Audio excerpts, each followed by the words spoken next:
Ho ho ho!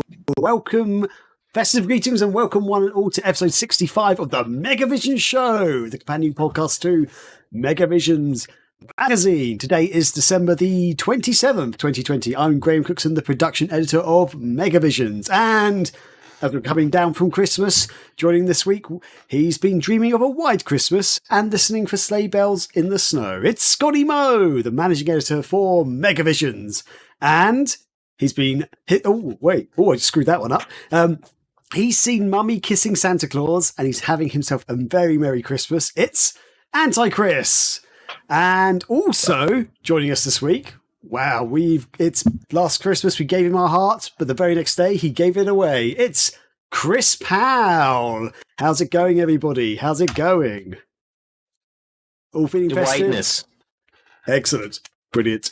And once again, we're going live on Twitch. So come, keep us company and fire off any questions you have in the chat and we'll get to them as we go through the show. And even though Christmas is now sadly over, it's still close enough that some of us are still feeling a little bit festive. I don't know about these guys, but I certainly am. Oh, no, my hat fell off. No, live show. It's over. Christmas is over. Christmas is never over. Christmas is live. I mean, New Year's, it's the next thing. Indeed. Well, I don't have a New Year's hat thing, so this is the closest thing I've got. And as always, we'll be answering some of your burning questions. We have our picks of the year, not the week, the year, where we'll be chatting about some of our favourite game and movie releases of 2020. Plus, we'll have our feature discussion where we talk about what we're hoping to see from 2021. Well, the party's on, the feeling's here, that only comes this time of year. It's time for this week's Megavision Show. But before we get into everything else, let's take a moment to discuss our week or our Christmas and see what lovely presents we all got. So, Scotty, I'm going to start with you. Tell us about your festive joys. Boy, howdy. There's plenty to discuss. I will first tell a short story that is sad, but might be funny at the same time. Rachel's dad had a bull mastiff dog, and he was, those dogs are basically one giant muscle. His name was Hulk, and unfortunately, he had to be put down on Christmas Day. So we'll get the sadness out of the way here. He was a great big boy, and I want to tell you a fun story that'll lead into something that I want to get done in remembrance of him. So it's been 2020 has been bullshit for everybody. So let's just add that to the pile. All right. So, but there's a great story with this. So where her dad lives is near a busy street, and he always would let Hulk out to play. Her dad is also like the size of a planet. So big guy with a big dog, basically. And he let Hulk out to play once, and a cop car was going a little too fast and hit Hulk. Hulk was fine. He walked it off like nothing, and the cop car drove away and then came back. And, of course, her dad was distraught, but Hulk acted like nothing happened. The cop came back to apologize, and you could see a dent on the car. So Hulk hit the car. The car did not hit Hulk. And the cop was, like, getting out of his car to apologize, and Rachel's dad was like starting to not run, but like walk briskly toward him. And the cop starts to go for his gun. And her dad is like, "Oh, you're going to need a lot more of that to stop me. You just hit my dog." So the cop drove away. The cop came back. Wow, that got like really aggressive real quick. He's a large man, and you do not mess with his dog. And so the cop came back and was apologizing and everything. And Rachel's dad's just like, "You better not be fucking expecting me to pay for that thing." So like, basically Hulk took out a cop car. And so I thought, in remembrance of Hulk, what we should do is get a shirt with his big dumb smile on it, and across the top it just says "fuck the police." That would be awesome. So yeah, but that so if anyone wants to fund those, I'm starting a Patreon for "fuck the police" Hulk shirts. Anyway, no, but Christmas, holy crap! It's Christmas. Rachel went nuts as always. I'll name a couple of things she snagged for me. This awesome Windjammers hoodie / shirt. It says Windjammers across the top. I'll show you guys the back real quick because the back design's really cool. If you can see that. Can you see that? Yep. That is awesome. That's cool. Windjammers. Anyway, and it's on a Monoguchi hoodie or beanie. But no, the Windjammers thing's from Fangamer, and they do basically what I wish the Sega shop would do with like subtle shirts and stuff, rather than box art on the front. But some other big stuff. I got this cool little Dreamcast pillow of the console and the controller. Oh, so lucky. man. Which is really fun and like a fun semi-practical, but that's fun to have like in the background for streaming stuff. Speaking of Dreamcast, I got an indie game called Flea. It's like Meat Boy-esque. Good luck getting this. Literally bought it through Etsy. I've got number 57 of 200. I saw that. But yeah, they put it out on NES as well. It's a fun little thing. It's very Meat Boy-esque in terms of addiction and things like that. I don't know if you guys can see Satan's very own Teenage Mutant Ninja Turtle mask behind me. Oh, wow. So it's been a weird year, and recently I brought to Corey's World, Tornado Jones on our staff, the coming out of their shells, Teenage Mutant Ninja Turtles coming out of their shells tour when they briefly were rock stars, with the mega hit Pizza Power. And that sort of stemmed from a thing we did in a Megavisions magazine between Anti-Chris and myself, debating Turtles in Time versus the other one, Hyperstone Heist. Anyway, NECA released those insane action figures of the Coming Out of Their Shells tour. For some reason, it's called Musical Mutagen Tour. These things were a hot commodity in Target. This is like a fake track listing. For listeners, I'm holding up a giant oddly shaped box that has a cutout mask and Party Like a Turtle thing on the back, and like all the turtles on the other side holding a guitar. This track listing is great. If you guys want to read a couple of them here, I'll just say one of them is called Foot La Ooze. There's We Built This Technodrome. Such classics. Oh my God. They're all bad. They're not real songs because they're not even on the actual thing. So for those that don't know, for some reason the Ninja Turtles were rock stars for like a solid year, sponsored by Pizza Hut. We totally blasted the cassette with Pizza Power 1,000 times over, and my mom loved that in the car. So this is the incredibly detailed NECA action figures that were released for... I don't know if you guys can still hear me. I'm behind a box. But she got them. She found them. Wow. Damn it, my mic's in the way. Hold on. Let me rip one of these guys out of the box. So they come with... Oh, God damn it. He's gonna got break it. them. Okay. He's gonna break. Yeah, I already tore the box a couple of times. So they come with instruments and fake like things they put on their faces to look like Kiss. They are incredibly detailed. You can open his mouth. You can see his tongue and his tonsils. The jacket is an actual jacket with like their tour poster on the back. They have leg warmers made of cloth. It's all insane, and it's all scary and awesome. And I own these now because I'm a 35-year-old adult that owns action figures. This is actually my first NECA thing. I don't know if you guys own anything by NECA, but they do super detailed figures and figurines. Sure that wasn't a belated Halloween gift? Because of the mask? Sure. I mean, the whole thing is frightening. Yes, it is. Oh, his feet are not straight. No, his shoe's coming off. Anyway, that's a pretty big deal because we also had a friend at Target try to get one for me, and she told us the story of when she was stocking shelves and putting them on the shelf. Like, there were literally men kind of circling nearby to basically grab those things. Jeez. So she did not get me one because she was frightened for her life. And, if I didn't have them now, I might still be mad about the fact that she was literally holding one of these things that scalpers love to throw online and shit like that. But that's fine.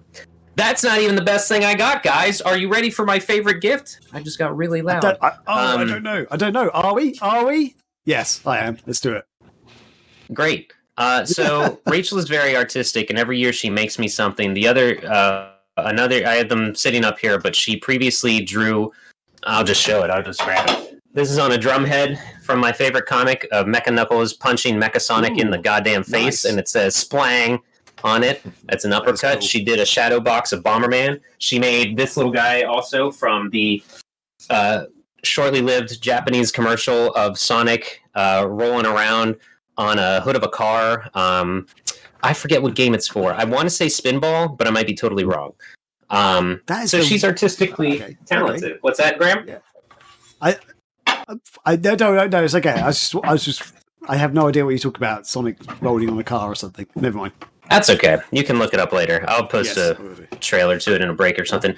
So, I am not just a fan of Sonic, despite all the Sonic things I just showed off. I really love Resident Evil. And one of the coolest things, and I've talked about this and totally stealing a tattoo idea, even from my friend Josh Newey, who is a big Resident Evil fan. In the first Resident Evil game, you use typewriters to save in the first couple of things. You read journal entries to kind of get your story, or get the story, the background and stuff.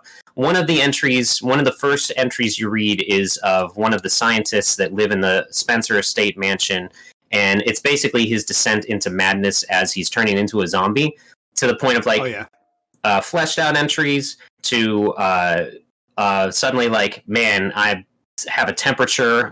There's a piece of rotting flesh. Those are some of the coolest parts of that game. I love that. Yeah, I think it built, because this is a time when you had like polygonal characters looking a little wonky in 3D that you couldn't really rely on them telling a story with their no facial expressions and talking with their fist block hands and stuff. So you would read a lot of the entries and things like that. And this is the kind of the first one you encounter. So it's pretty impactful with the story, but it goes from like, played poker with whoever tonight.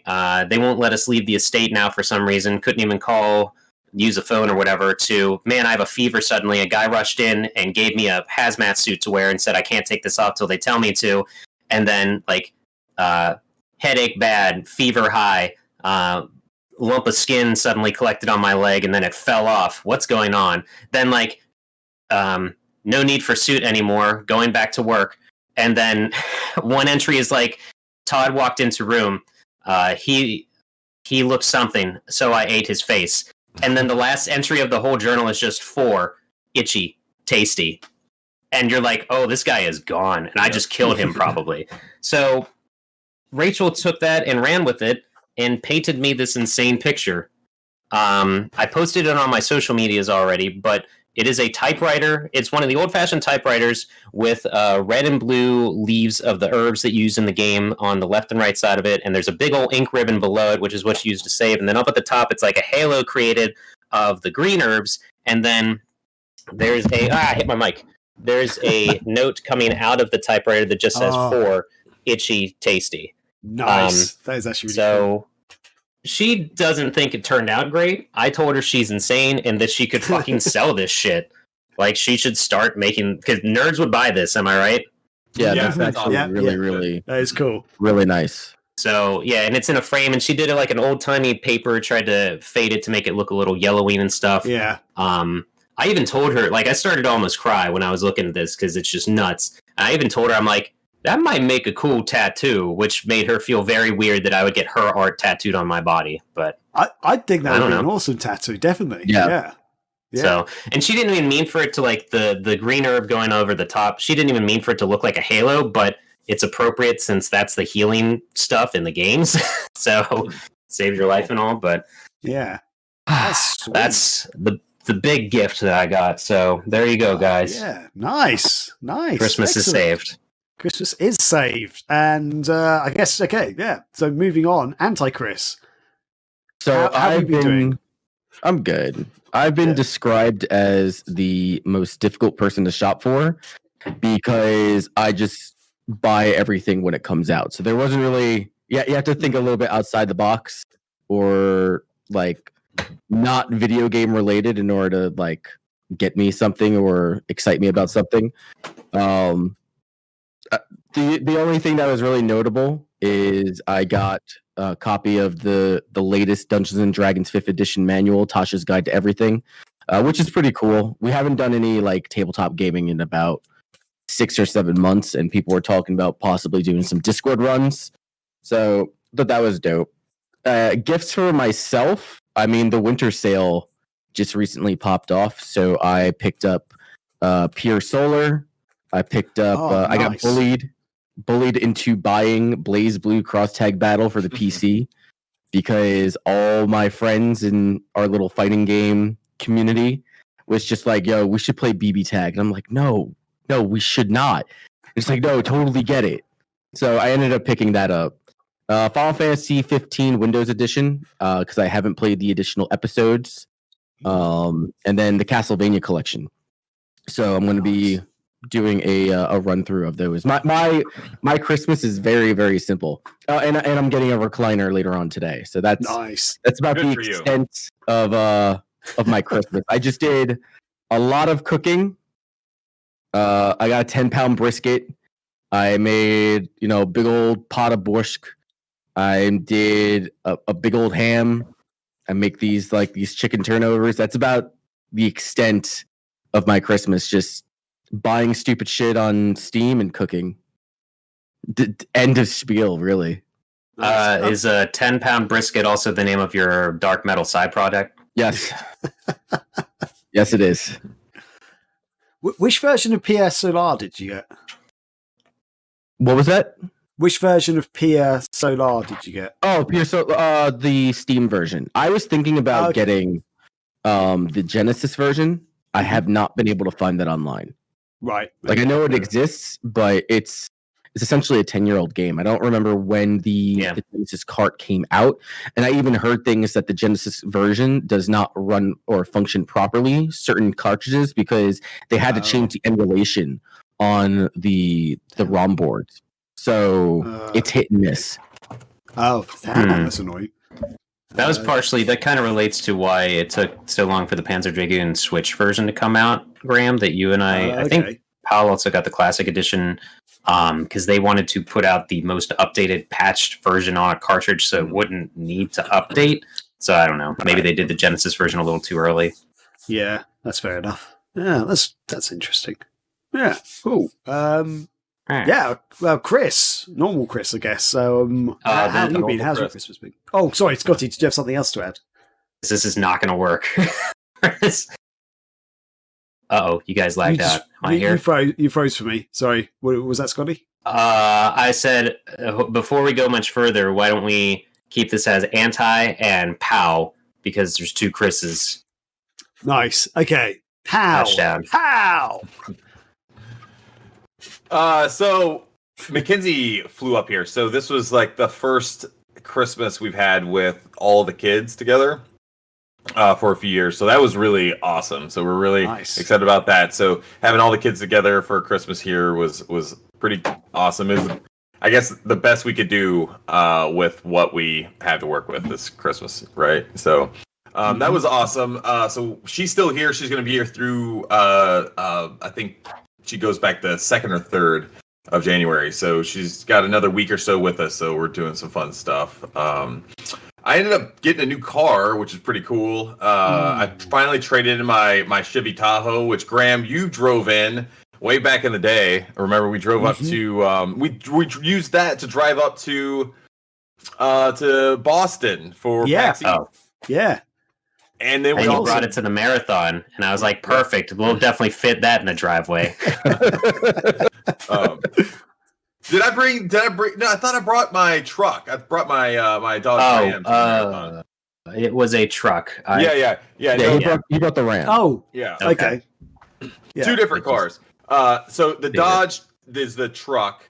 My Chevy Tahoe is like a big, kind of like a Suburban, like a big SUV. Oh, that's the thing. It had a busted MP3 or like audio connection, didn't it, or something? I remember, like, we were listening to music and going to too many games, and it was literally just through your cell phone speaker. The input, the aux input thing was like, it was all funky. So anyway, I finally got rid of that thing. I think it had close to 220,000 miles on it when I traded it in. Damn. Jamie did not think I was going to get any money for it. I got $3,000 for that son of a bitch. Holy crap! I was like, I bet you I'm going to get money for this. Hell yeah, I did. So I ended up getting a Dodge Challenger, which is something I've been looking at for a long time. Nice. It's pretty sweet. So I ended up getting that. One of my favorite gifts that I got for Christmas is this Razer gaming mouse. Odin got this for me, and he used his own money for it that he saved up for. I'm so proud of him. It's just like super special because he thought because I got this awesome like LED keyboard when I was at PAX East earlier this year, but I still had my old like gray Logitech mouse, and Odin's like, "Dad, your setup is all." Is it this one? That's the same one. The same one. That's exactly it. Go to like Office Max $15 mouse. So this one has like LEDs you can program in it and stuff. I'm not gonna mess with that, so he'll probably be the one. I think he kind of bought it secretly for him because he wanted to use it. So that was really cute though. Like I thought that was just a sweet gift. I ended up getting Paprium in the mail. Oh, look at that. Okay, so Paprium, this is the watermelon game developed. So the dudes that made Pure Solar made this. It's like a Streets of Rage style beat 'em up. It's been in development for a long time. It's just like Pure Solar. Exactly. I think though this one might have just had more, I think, issues in development. I mean, essentially the whole development team ended up walking away or was fired or let go, and there's just so much just controversy surrounding this game. I personally just didn't think it was ever going to happen. I didn't think it was ever going to be released. Luis, one of our artists in the magazine, did the art, so this is all his work. He was the art director in the game, so a lot of the sprites and stuff that you see in the game are all based on his work. So from a visual standpoint, this is one of the coolest looking Genesis games I've ever seen. There's so much style to it. I've not opened this up yet. I don't know if I'm going to open it up. I'm not sure. How are you going to play it? I don't know if there's ROMs that like I can buy off their site or something. Because I want to keep it in this, but I want to play it too. I've heard that there are some issues with the game. Apparently it only runs on like original hardware and like certain original hardware at that. And a lot of like the clone consoles and stuff won't run it. And so a lot of people are not very happy with the compatibility.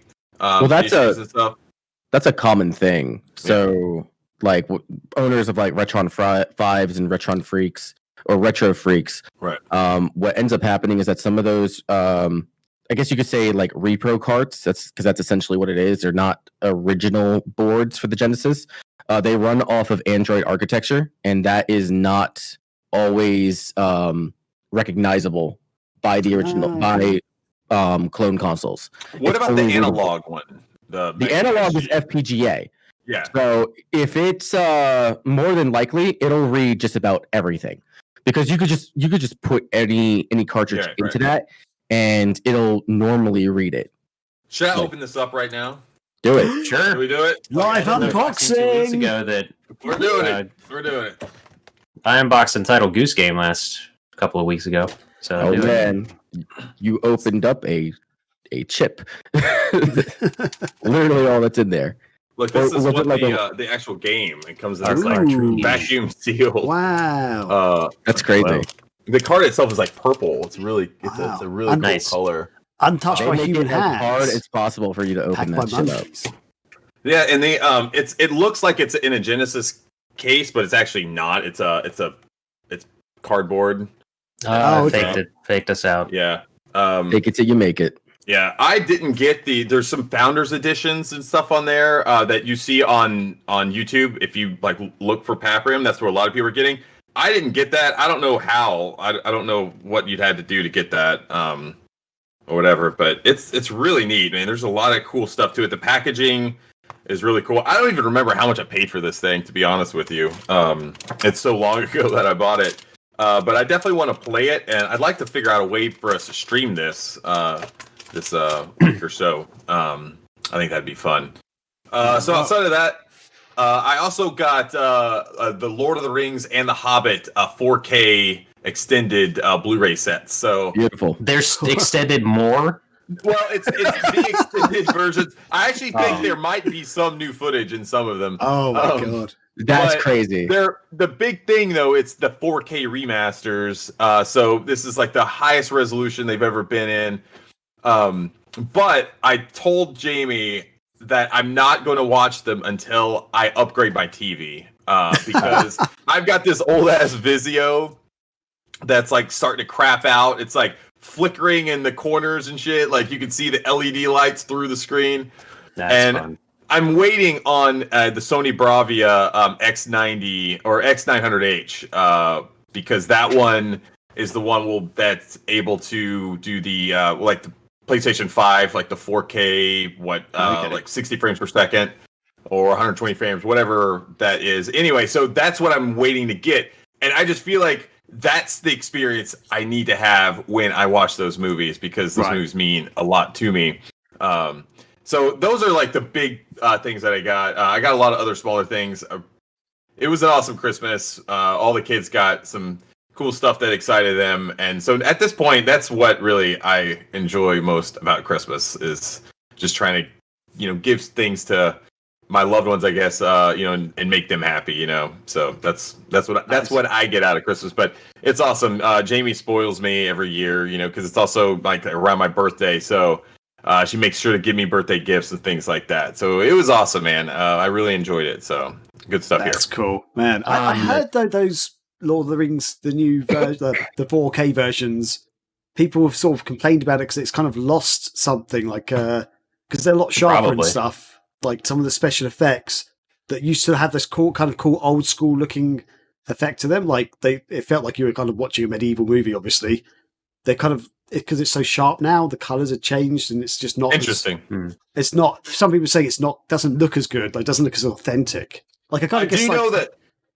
Like how a vinyl sounds really authentic. There's something about a vinyl. Listening to vinyl compared to like a CD, for example. That's how they compared it, but visually.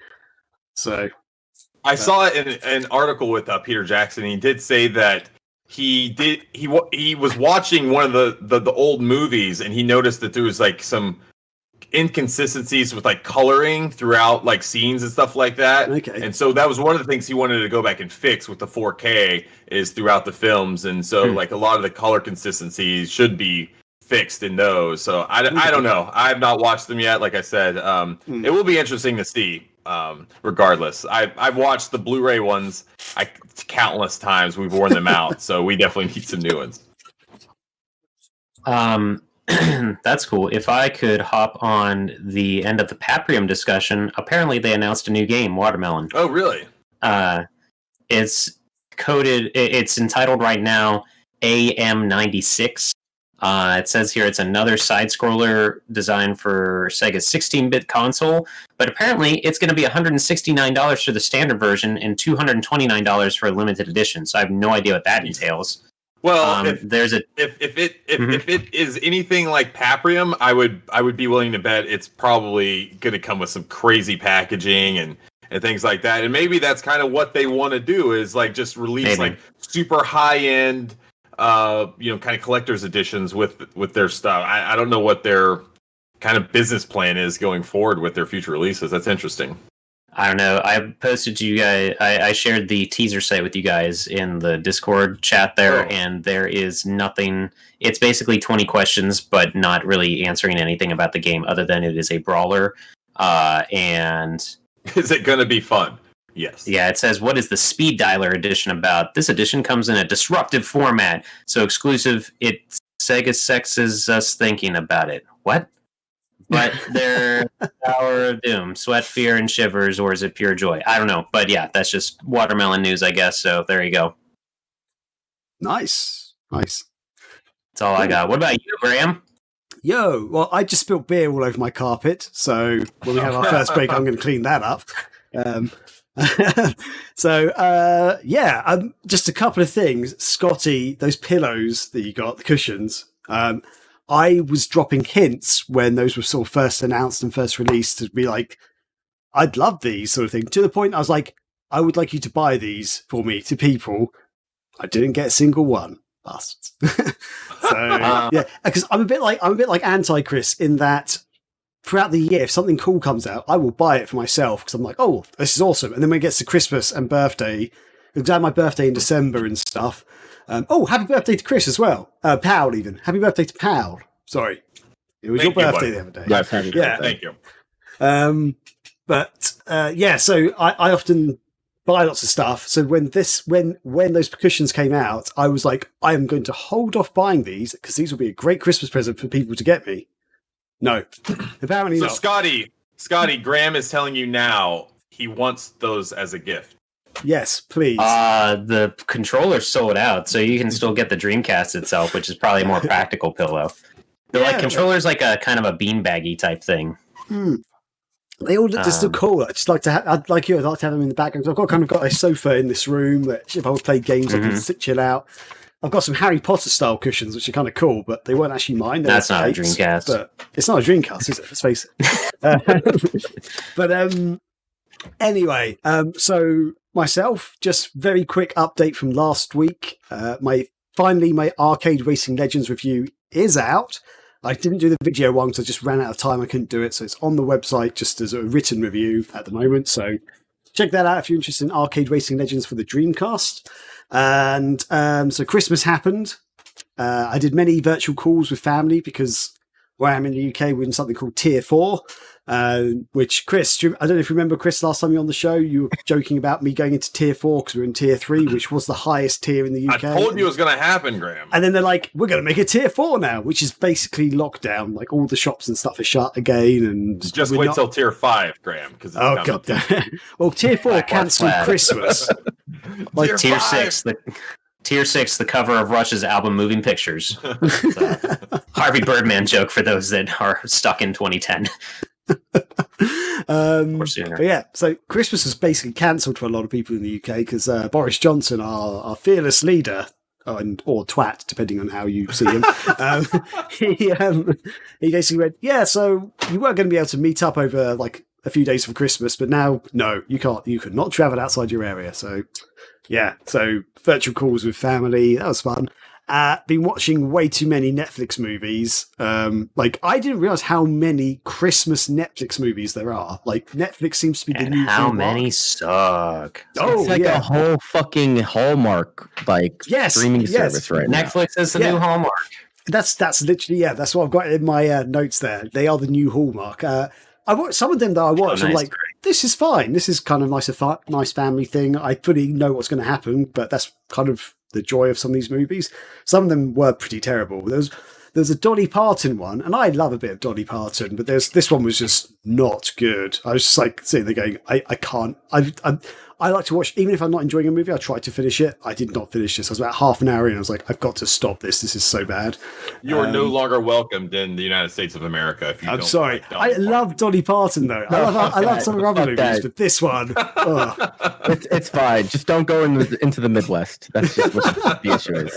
I will raise my Dolly flag, but no, for that one movie, no, sir.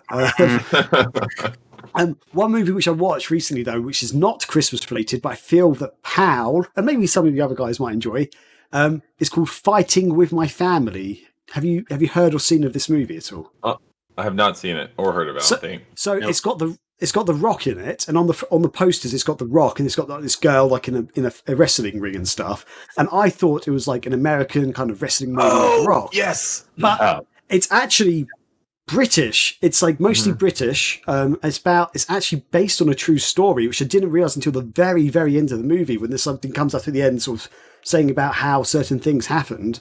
And basically, it's about this girl who grew up with her family, like kind of semi-professional wrestlers in the UK, and her and her brother sort of kind of get picked to go to try out for WWE in America. The brother doesn't get picked basically, but she does, and she goes on to become an actual wrestler in WWE. Yeah, her name's Paige. Yes, exactly. There you go. Yeah, and I was like, I really enjoyed it. It's kind of done in a comedy way. It's I think some scenes in it look like it's all loosely based on the true story and the true events, but some of the things that happen in it obviously didn't really happen. The Rock pops up in it quite a few times. He's like got a semi-cameo appearance. He's got quite a lot of speaking roles in it, and he helped produce the movie and stuff. But it's actually really enjoyable. So kind of a fun family movie. Who plays her dad? It's Nick Frost. So if you're fans of like Shaun of the Dead or Hot Fuzz and stuff, he's Simon Pegg's mate, basically. Yeah. And it's got Lena Headey in, who is Cersei from Game of Thrones and stuff. I think that's her name. I always forget Game of Thrones characters. You know, Tyrion Lannister's mother. Yeah. Anyway. Yep. Yeah. Scotty doesn't watch Game of Thrones. Never mind. Have you seen Dredd, Scotty? Have you seen Dredd? Yeah. She's the bad guy in that, basically. I don't remember. I I'll go there. don't remember. Oh, you know what? I just saw something about. Speaking of Dread, Graham, I saw that they're looking at coming out with a new TV show, but it's going to have Sylvester Stallone and what's his name from Dread. Oh, nice. Dredd and The Boys and Star Trek. Yeah. It'll have both of them in there at the same time, like in this new Dread TV show. Oh, that could be which quite would be good, so actually. badass. I would Dread- I actually would enjoy that. Into the Dread verse. the dreadening, the Dreadinator. Oh, please, Dread harder. Yep, there you Oh go. wow!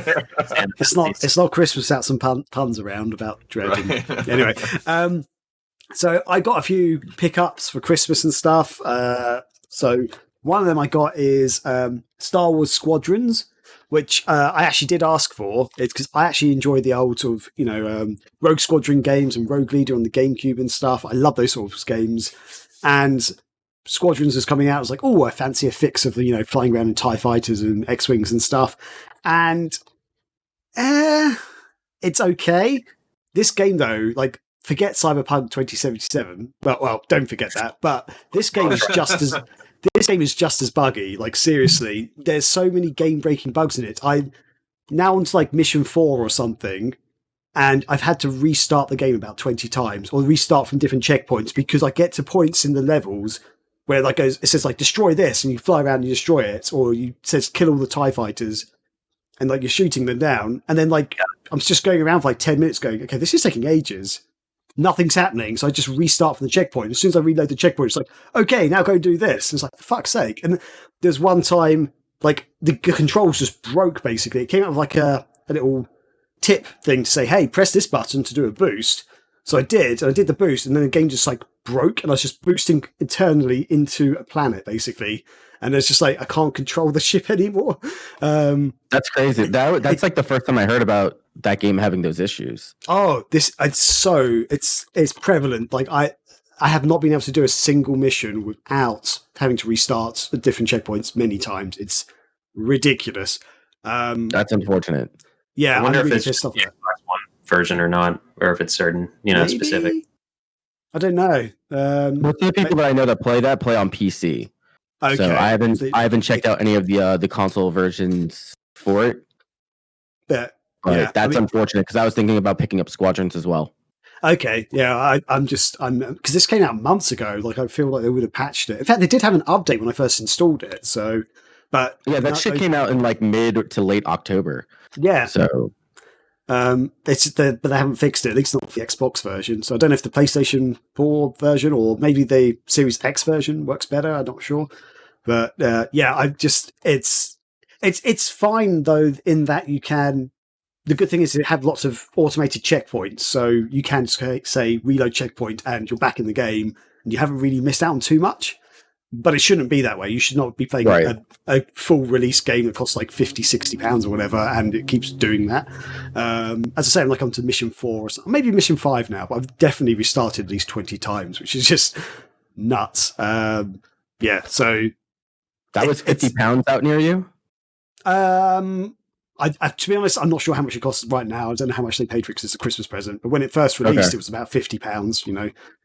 So I want to say it was like $40 for us when we got it. That's okay. crazy. I don't know then. Well, anyway, it's a new game, but it's I feel like it should not be having this many problems. But it's fine. I'm having some fun with it. The bits of it I don't like that much. Like I'll explain. Basically, between missions, you go to your mothership or whatever. It's kind of in a first-person view, and people come up and talk to you.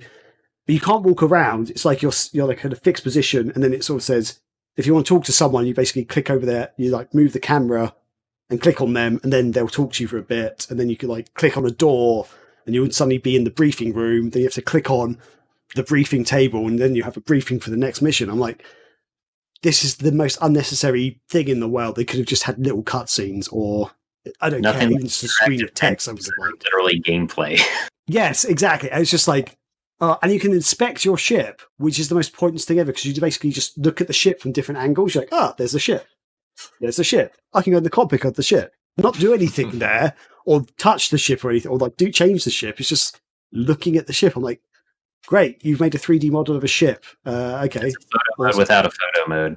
Again, yes, precisely. Scotty knows what's happening right now. Yes. I'm a cynical son of a bitch. I know what they're trying to do. Yeah.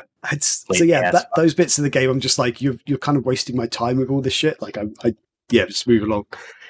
Anyway, so other than that, I'll move along from that. Another thing I picked up, as Scotty sort of mentioned earlier, is Panzer Dragoon on the Switch. The limited run games classic edition has come out, and I got it. So it's kind of in I guess the American style Sega Saturn case, because we didn't get cases like this over here. It's cool though. I like the look of it. I have not unopened it though. So what did your Saturn cases look like again?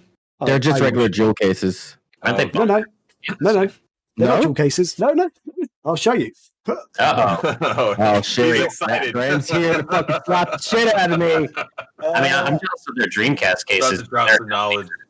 The Dreamcast jewel cases they got were heftier. They hated those though, right?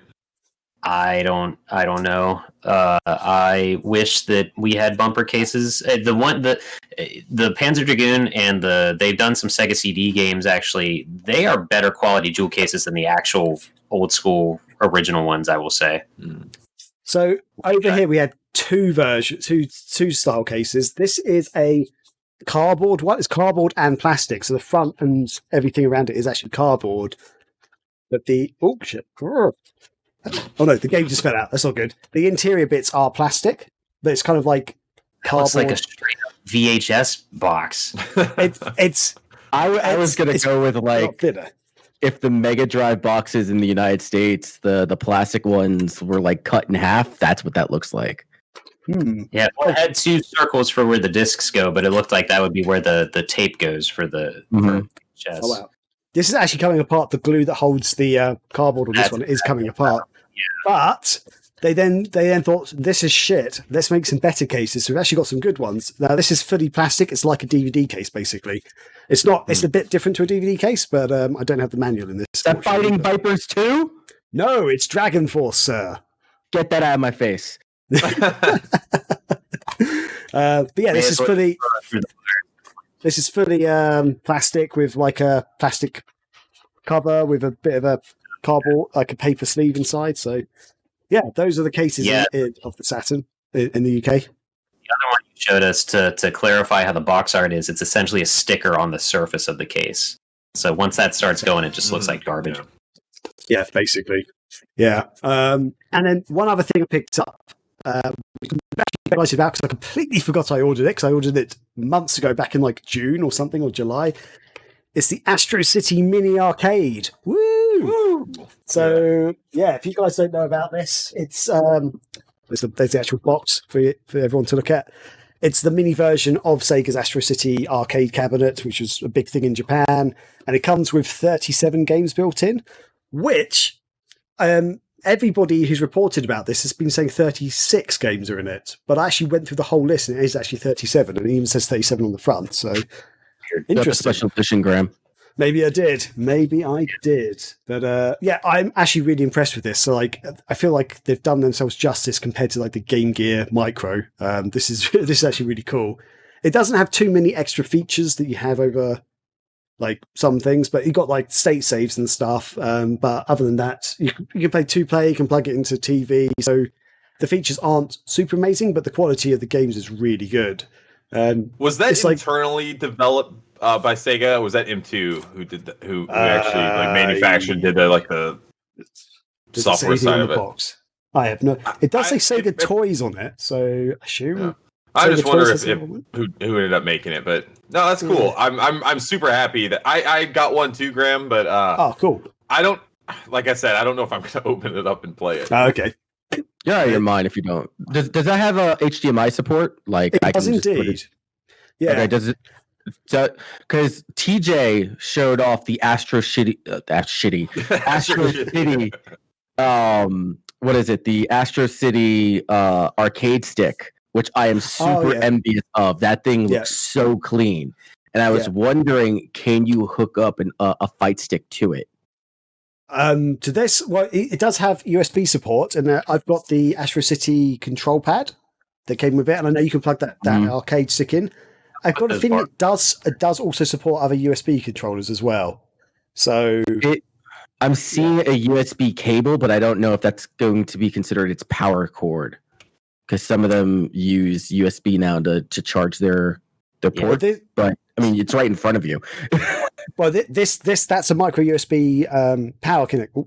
Okay. Micro USB power connection, but it's got two normal USBs for plugging controllers. Sweet. So that you can play 2-player arcade games on it. Plug it in and stuff. Plug it into the TV. The actual playing on the actual thing is actually quite good as well. It's pretty fun. And I've got my Neo Geo Mini as well next to it if you want to see a comparison side by side. Very quickly. Unboxing. Sorry, what? Or we could just watch your unboxing. You're freaking thing. That's true. I do have an unboxing video where I do also do this as well. So there you go. Very quickly, look at that. There you go. Now watch my unboxing video.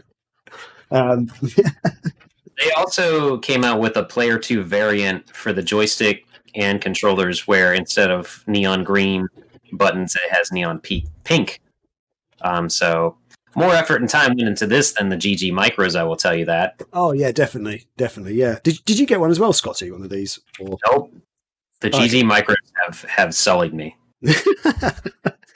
Oh dear. Well, I'd say it's worth it because I think they're actually now available to purchase just as standard from sites somewhere. I think. So I just took a deep breath and choked. I would sooner mod my Genesis Mini than get one of those, probably. Oh really? I mean, why not? It's already hooked up to the TV.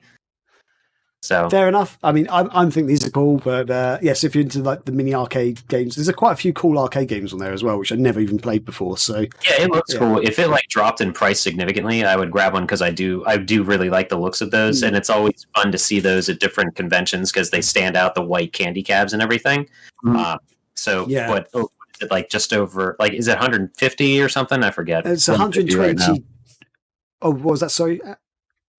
It's $150. It's like 120 pounds. Oh, so okay. So gotcha. when this was available for pre-order, it's like £90 and $120. That's crazy. It's gone up in price. Wow, because that's what I paid for it. I paid about £90 for it. Although I would honestly maybe get shipping controllers to use on my computer or something, though. That'd be cool. Or Chris is thinking, Anti's thinking about the arcade stick itself. I'm looking at it right now. This thing is like $200. Well, you can't just get one. You got to get the green and the pink. Don't test my will. I'll fucking do it. His and her sticks. Oh man, put it on the wall with all my other fight sticks that I have. Yeah, I want it. Since we're talking about bonus stuff, like how there's the pink and the green and whatever. I forgot to mention, even though I have them in front of me, along with the Ninja Turtles coming out of their shells thing. Rachel got me the bonus thing that comes with guitar picks that look like pizza slices and are fake signed by the Turtles. But the coolest thing is also this VIP pass. But they made up a concert ticket for the event. That's crazy. Wow. So it's just silly but really fun little bonus things. So yeah, I don't know.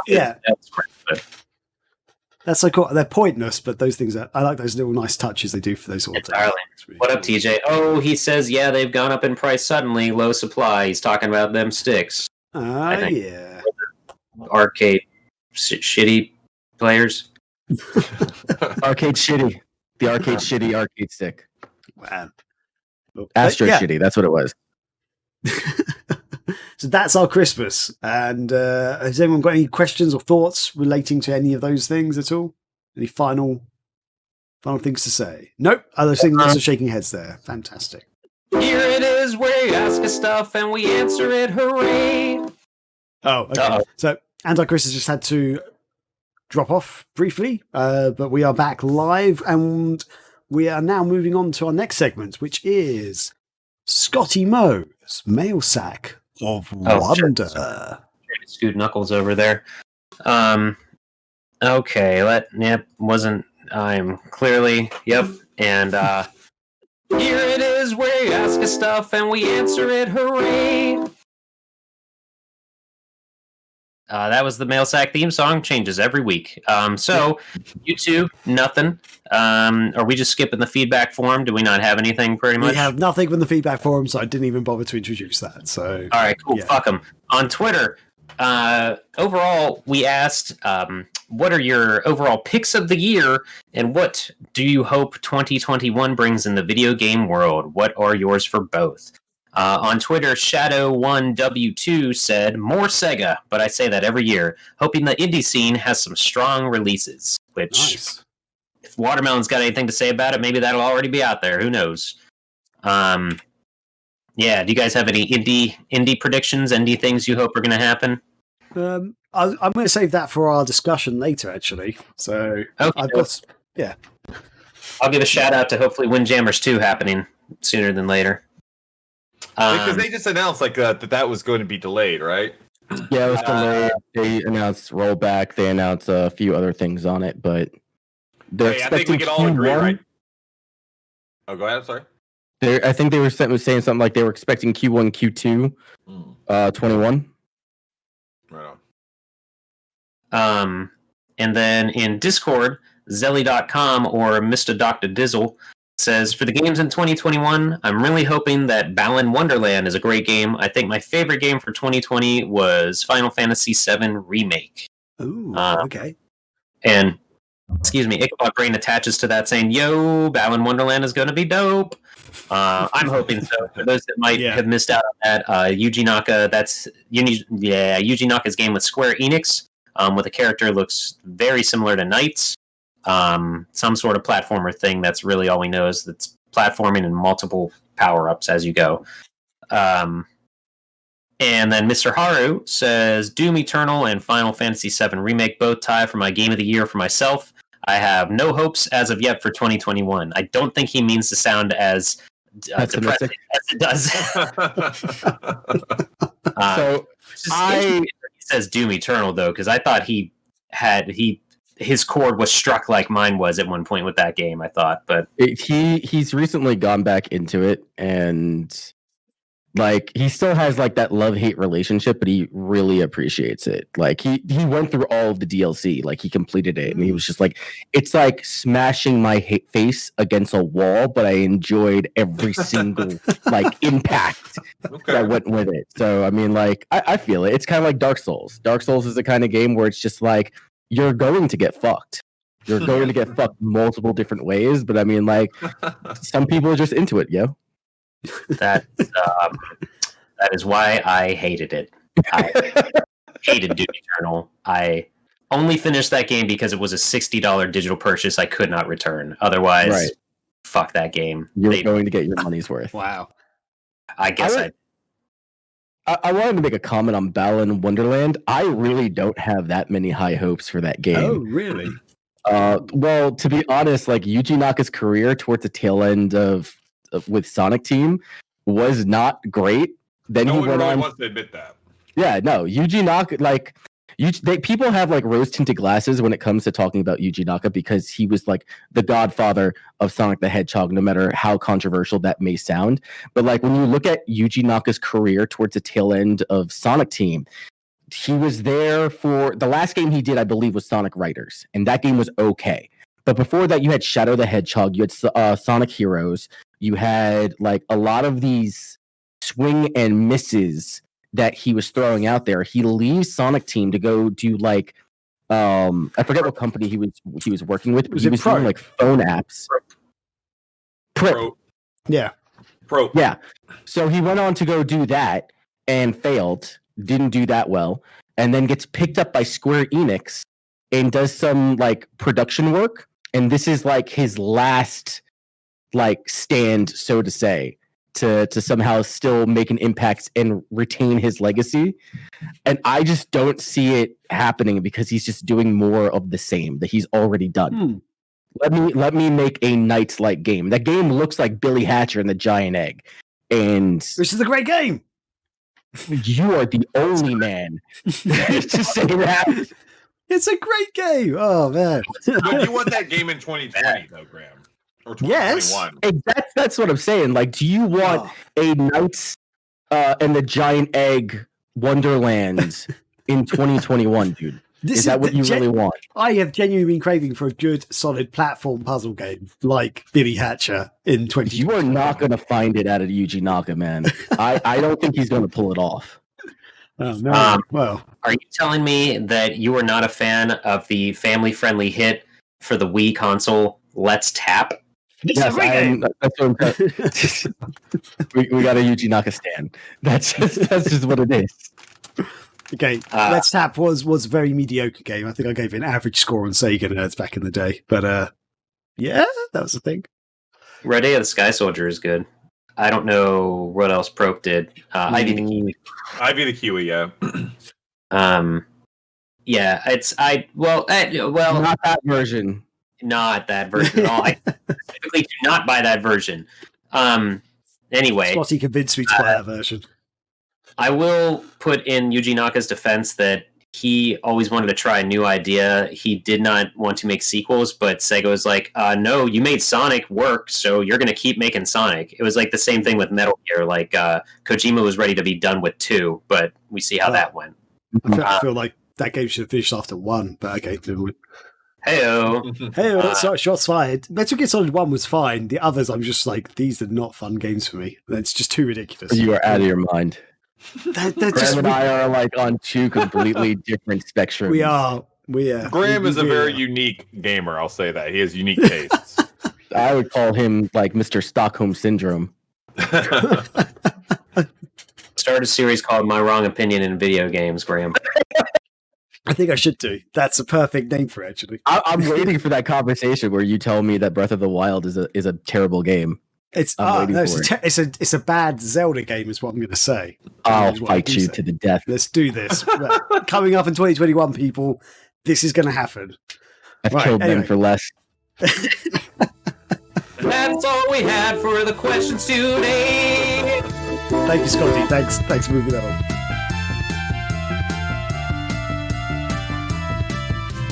Moving on to our next section, which is our picks of the year. So, we normally do our picks of the week, where we talk about TV shows, movies, games, or whatever we've been doing in the last week and enjoying. We want to talk to you guys about. But this time, we're actually going to do our picks of the year, where we're going to look at a couple of games, maybe a couple of movies that we've really enjoyed that have been released this year that we have been our picks of the year. So we're going to take it in turns, and we're going to start with Anti-Chris. So, Anti-Chris, what are your picks of the year? Tell us. I made a whole fucking top 10. Hey, chat, Twitch chat, watching live. If you've got your own, jump in, sound off. That's right. Yes, please do. Yeah, jump in if you're agreeing with us or you've got your own ones to throw out there. Let us know. Please do. I made a whole fucking top 10. It's not what we asked for, but go ahead. I'm just going to shoot it out there. From the bottom to the top, number 10, Grand Blue Fantasy Versus. Solid fucking fighting game coming from Psy Games and Arc System Works. I reviewed it earlier, I believe in like January, February. 13 Sentinels, Aegis of Rim from Atlas. That's also a really great. Like usually these are the same guys who did the Dragon's Crown games or the Vanillaware games. Yeah. And they switched gears from doing like these action adventure character driven narratives to now a full-blown tactical RPG that's actually got a very in-depth story. It's a very meta narrative. It's super involved, and it's like, how's the translation? Good. The translation is actually very good, and combat system is actually pretty cool. It's less artistic as far as combat is concerned, which it would be my only reservation towards the game. But other than that, like, the game's solid. 8, Hyrule Warriors, Age of Calamity is a great Musa game. Resident Evil 3, I know that Scotty's probably gonna be like, what the fuck is wrong with you? But the Resident Evil 3 remake, I fucking loved. Under Night In Birth EXE, Late Clear, another great fighting game coming up from French Bread, who did Melty Blood. The PSO2 NA release has to go on there because it reignited my love for PSO. Ghost of Tsushima, Xenoblade Chronicles Definitive Edition, Final Fantasy VII Remake, and my game of the year is Yakuza Like a Dragon. That game is absolutely fantastic. It was really hard choosing between Like a Dragon and FF7 Remake. Yeah. But I think that just the sheer amount of content and character that Like a Dragon has compared to Final Fantasy VII, which is a great cinematic experience, but a game that you've kind of played already nonetheless. Right. I had to give it to Sega. So that's awesome. Nice. Good shot. That's awesome to see a Sega game at the top of someone's list. I'm surprised how much Sega I have on my or Sega associated I have on my list, because like Grand Blue, that's Arc System Works, and they're on fucking Sega Arcade. 13 Sentinels, that's Atlas. Under Night, that's connected to Arc System Works again. PSO2, and then Yakuza. So like half my list is like associated with Sega, which you never see. That's wild. Nice. Any comments from you guys on those at all? Pal, I haven't played the remake of 3, so I have no opinions yet. I still need to finish Final Fantasy Remake, but that is an amazing game. Have they announced anything like what does it upscale or do anything on PS5 yet? Have they released like a update? No, what I imagine that they will do is probably release like a huge patch or release the PS5 version along in tandem with the PC version when that comes later on next year. Right on. Nice. Speaking of the Final Fantasy VII Remake, I've heard like from some pure like Final Fantasy VII purist lovers, like for the old PlayStation version, they didn't enjoy the remake as much because they actually cut it. Like even though visually it's amazing and stuff, they feel like they cut out chunks of the main game, and they had like repeating dungeon bits or something, which to like almost extend the game or something. They said it's just not as much fun. Like visually, it's amazing, but the actual game itself, they're like they're not impressed with it or something. I'm gonna go with the hard disagree. The most common critique that I hear coming out of the dissidents is that you're only capturing the first 4 or 5 hours of Final Fantasy VII and just expanding it and elongating it. What they're doing is that they're telling the story of how the entire group coming out of Midgar got together, and they're twisting the story because they're not trying to do a full-blown remake. The game is very I don't think that subversive is the right term, but they are manipulating the way that the storyline is playing out so that later on they can change the timeline. The timeline is essentially broken in Final Fantasy VII. If you didn't know that, you had 8 months to play it.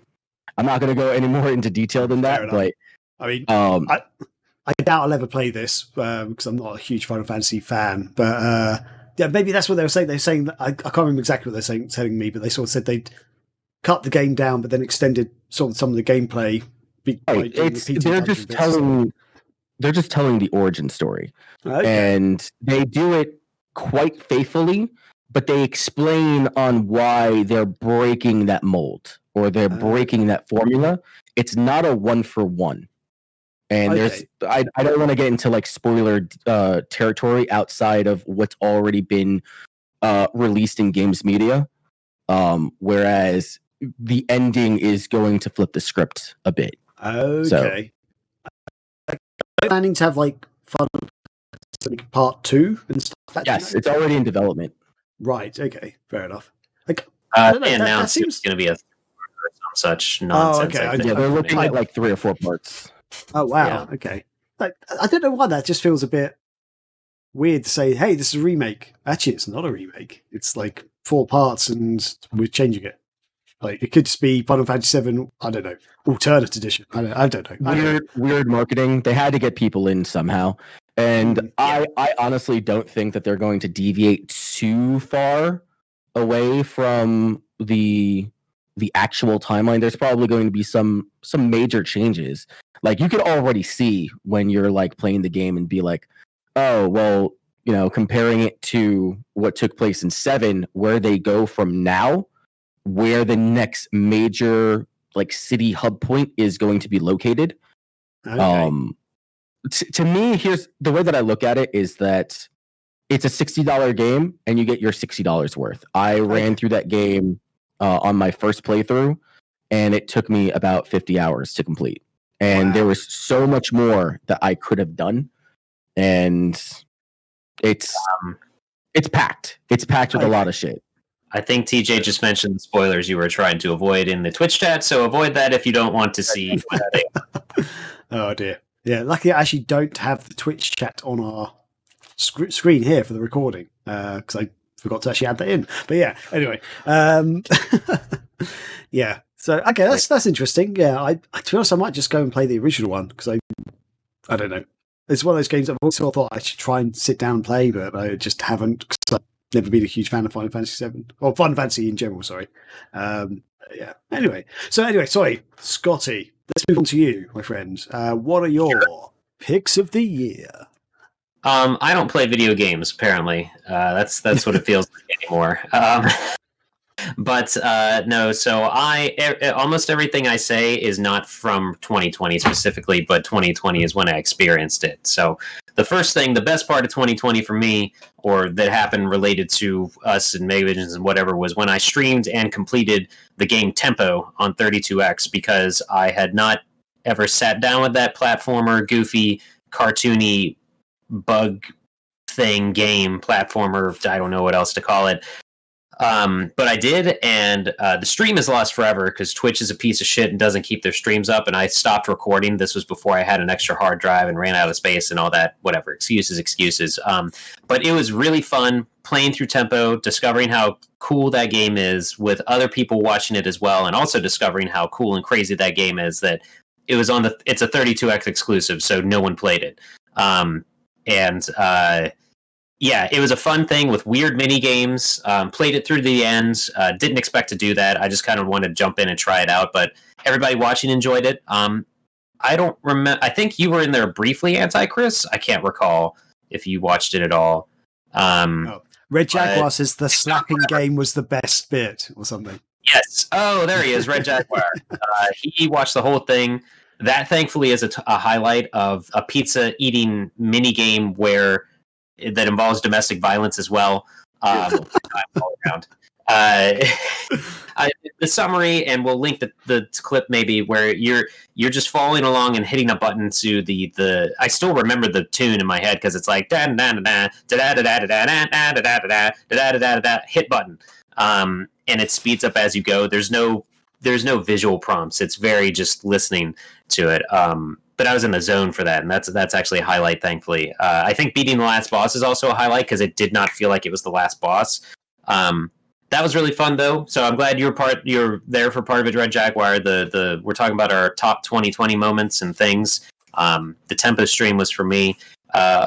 Runners up is Tony Hawk 1 and 2 Remake getting released, because there was just a lot of positivity and hype around that release. I feel like it died off almost immediately when that game came out. But it exists, and it was fun, and everybody was ready for nostalgia. And just with the world in a pandemic and all that, and the world being a different place, everybody was very ready for Tony Hawk 1 and 2. I think I'm kind of on my own talking about that on this podcast right now, because I don't think anybody else here cares about it as much. We streamed it. It was fun. We played it. It was fun. We played it. Were you part of that? I don't remember. That night is a blur. I suck at that game big time. Yeah, I saw Tornado Jones playing it and enjoyed watching his stream for a little bit. When it first came out, I was like, "Oh, this seems pretty cool. I can dig this." Yeah. Yeah, it's fun. I, for one, fell out of it real hard because my hard drive also died shortly after that on my PS4, which might have a little bit to do with how I have so little new games in my lineup here. I didn't get to Last of Us Part 2 till way later, so I can't really say if that's my favorite thing of 2020 yet or not.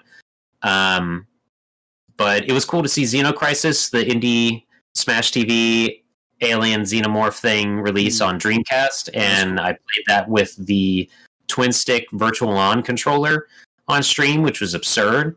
I had bought that with the intention of showing it off during the marathon, which we still played during the Dreamcast marathon, but not that exact version. So it was still really cool to see that released on another platform, though, because that's a fun game and more people need to play it.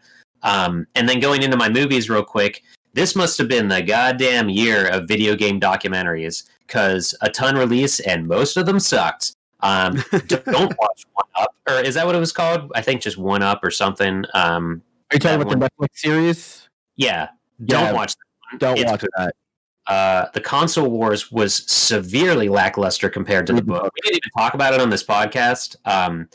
But I never even watched it. How, like, what? Somehow they could cram a 1,000-page book into half an hour. Does not work. I mean, watch it because it's short, but don't expect the caliber of the book. It's the same. It's the same issue with the One Up series, where it's just like it's already information that's been given to you, and it spoon feeds you just a little bit more, I guess, in a bitter way than in One Up, where everything is just like they try to spruce up. Like the production value in One Up is super fucking good, but it's just like this is the ABCs of video game history for you, and if one of us watched it, we're just like, okay, like I can give this to my child and he'll be excited. Yeah, that's my problem with a lot of these, because I feel like it's just the same stuff. It's the same guys that we've seen the last 5 to 10 years talk about the same stuff over and over again. And it's just maybe it's just now like this stuff isn't really for us anymore. It's just kind of for maybe the other people that might happen to want to watch a video game documentary. It's good gateway documentaries. Like if for one of us to like learn something, go watch The Gaming Historian or some other YouTuber that is only going to pander to people who already know their shit.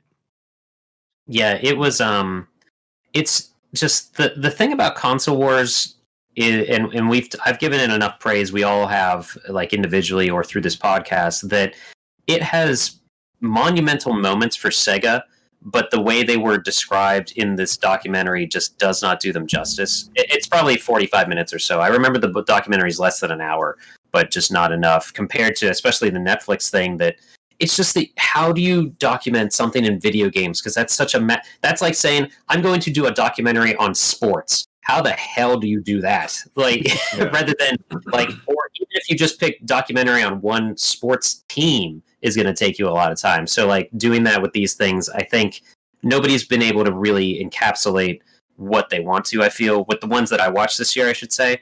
But Insert Coin was good. The Midway documentary, that was really good. I definitely recommend that one.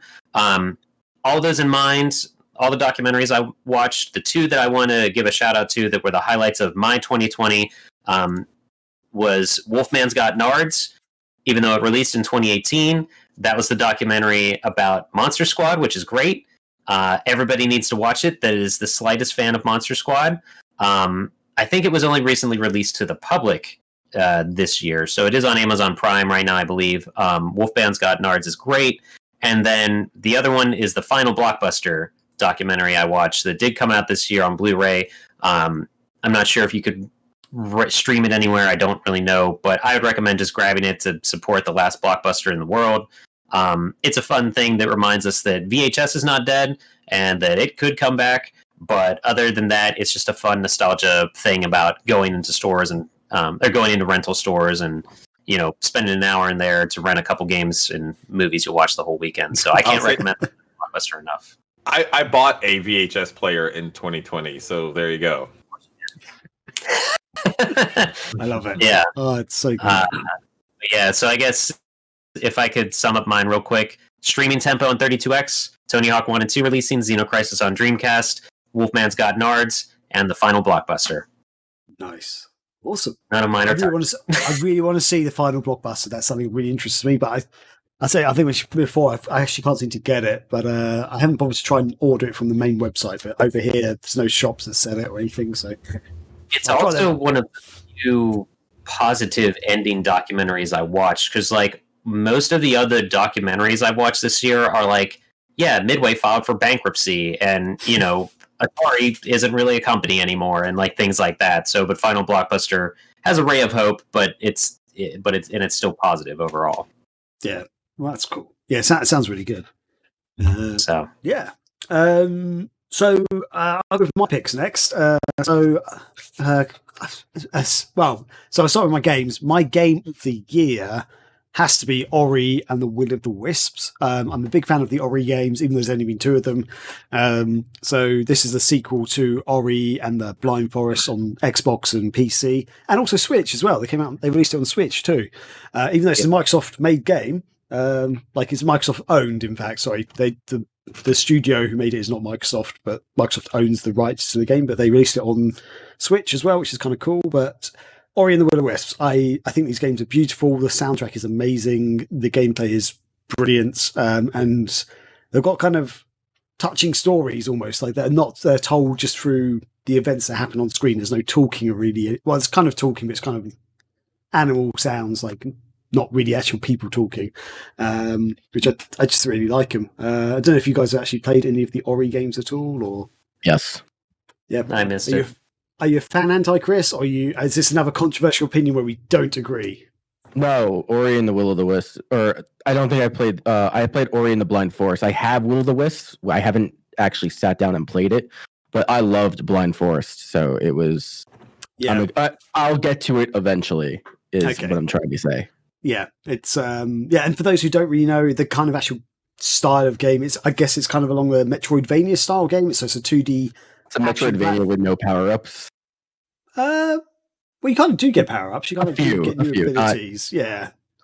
Because the whole point is like it's a 2D level, like it's a single world almost. So you don't go to different levels, but to get to new areas, you do have to get new abilities to actually be able to reach those areas. So yeah, you do unlock some new skill sets and stuff along the way. And I just think it's beautiful. I think the graphics are amazing. As I say, the music's amazing. So yeah, massive fan of Will of the Wisps. I think it's just as good as Blind Forest. I feel like Blind Forest might be slightly better in my opinion, but I feel like that's because it felt a bit fresher and newer, but I still loved Will of the Wisps. My runner-up, though, is... I've actually got 2 runners-up, kind of. So my main runner-up is Yakuza Like a Dragon. So a bit like Anti-Chris, I've been really impressed with this game. I haven't finished it yet, but it's one of those games I've been playing quite a bit, even though it's very different to Yakuza, and I don't really like turn-based RPGs. This has been very fun. Like, I've been really enjoying the way they do this. So, it's a really cool game. I love the characters in it and stuff as well. It's it's fantastic. And another one which I've spoken about briefly, which Chris actually kind of got me to buy, is Control, which technically wasn't released in 2020, but I first got to experience it in 2020. And so Control is made by the people who make Alan Wake, and it's essentially an action third-person shooter game with paranormal stuff happening in it and stuff. And it's also probably one of the closest games I could say you could experience that's a cross between The Matrix and Inception in the way that stuff happens in it. It's like the way the world like moves and morphs and stuff is a bit like Inception, but the gunfights are kind of like The Matrix with like, chunks of the wall breaking off and stuff like that. Really cool. So I'm really impressed with that game and how it works. So see, Scotty's actually editing the outline for one of my next picks. I'm just correcting it. I'm a little proofreading, and you're fine. It's fine. Everything's fine. So my movie, I'll get into. There's a couple of movies I want to pick out. One of my movie of the year, which kind of for me was a massive surprise, was Enola Holmes, which is a Netflix movie. Wasn't it? Yeah, it was Netflix, wasn't it? Or am I getting that wrong? Yeah. Was it okay, good. I was just in my head, I was like, oh shit, it's Amazon Prime. No, it's Netflix. It's a Netflix movie. It's about Sherlock Holmes' younger sister. And I thought it was brilliant. It stars Millie Bobby Brown. People will probably know from Stranger Things. She is so good in that movie. I just thought the way she does her stuff and the movie and the way the comedy in it and stuff is done, and the storyline's really good. I found the whole thing entertaining from start to finish. I was grinning basically all the way through, and I was like, I've had so much fun with this. So yeah, that for me has been like a standout movie. Like I haven't enjoyed a movie as much as I enjoyed that one. And my before you move away from that, I just want to mention real quick, I've been rewatching Stranger Things, and she's not stopping anytime soon. Like, definitely the most talented person probably in that series, and how she started in this film, she's not stopping anytime soon. Yeah, she is really good. Like I've seen her in a couple of other movies. Like she was in the new Godzilla King of Monsters. Oh yeah, I forgot about that. Oh, I enjoyed that movie. I don't know about you. But, Oh, I did too. It just doesn't make sense that there are humans in it that we should care about, but that's whatever. Yeah, I mean, her performance in that wasn't like stand out, I feel, but it was solid. But yeah, for Enola Holmes and Stranger Things, I think she's really stand out. She's a really good actress, really impressive. Yeah, and then my runner-up this year, which Scotty has corrected me on apparently. Well, my runner-up was meant to be the Sonic the Hedgehog movie, but apparently I'm wrong. So I don't know. The reason why I put this as a runner-up is I genuinely enjoyed the movie, but also it was a massive surprise for me. So I was not hyped up for this movie at all. The only reason I really watched it was because I'm a Sega fan, and I was almost like, this is going to be terrible, isn't it? And then I watched it. I was like, I'm genuinely enjoying this movie. I think this is a fun movie. Like, it's nothing groundbreaking in it as such, but I had fun. I came in and out and was like, that was great. And Scotty is now backing away. So I think the biggest surprise that came from this movie is that there's going to be a sequel. And I don't think anyone expected that it was going to be a huge commercial success that would pave way to a sequel. Like, I think that was a surprise. Yeah. It was better than it should have been, which also was a surprise. But I had real big, concerns whether like Sonic was going to be able to play big on the mainstream, like on the at the box office. Like, does Sonic have that power today? And I don't know how much of it may have had to do with all the controversy that led up to the movie's release. Like, how much of that, because that started putting it kind of like in mainstream, like eyes and ears on social media and everything else. So there was quite a bit of buzz that led into that movie. So who knows how much, contributed to its success. I'm still part of the conspiracy theory that says that this was all a ploy to get more eyes on it. I know it's like super far-fetched because like people lost their jobs over that movie. And there was zero merchandise for it beforehand. So yeah, like all the merchandise was like legit, like horror Sonic. There was that one costume that got out there, like Party City or something, right? Yeah. That one like really scary looking Sonic. Yeah. Couldn't say Party City though; they also went under. Oh really? Oh god. Yeah. I will say I'm gonna take this to my goddamn grave. Hey, it beat Marvel for best hero movie, but you know what? There was no Marvel movie release, so there you go. Hey man. One thing I'll take away from the Sonic film is it Pikachu movie. It beat the Pikachu movie. Yeah. No one saw that coming. Fuck you, right? It did put Ben Schwartz more on my radar, and he's a fantastic human being. I'm glad that I'm more aware of what he does. Yeah, that's fair. So you're saying you love the movie thing? Scott. Nope, not at all. I have not. I have Sonic tattooed on my body, and I have not bought that movie. So there you go. That's a good movie. That's what it is. Scotty wants that for children. Christmas 2021. I know I'm getting Scotty. Yeah, tattoo the movie on my body. Yeah. Should we back up real quick? Red Jaguar had there's some comments in the chat about what we were talking about. He said the Netflix series was not great, meaning the documentary that I mentioned, and he also said, "Dude, sports documentaries get away with it by being super boring." So I don't know actually what he's referring to. Maybe Pal, you could speak more to that. I don't know. I don't know what the context was exactly. Well, Scotty, you said about it's like making a video game, a documentary about video games is like making a documentary about sports. That's what you. There's just so much to cover. Yeah, right. Like video games need their own 30 for 30.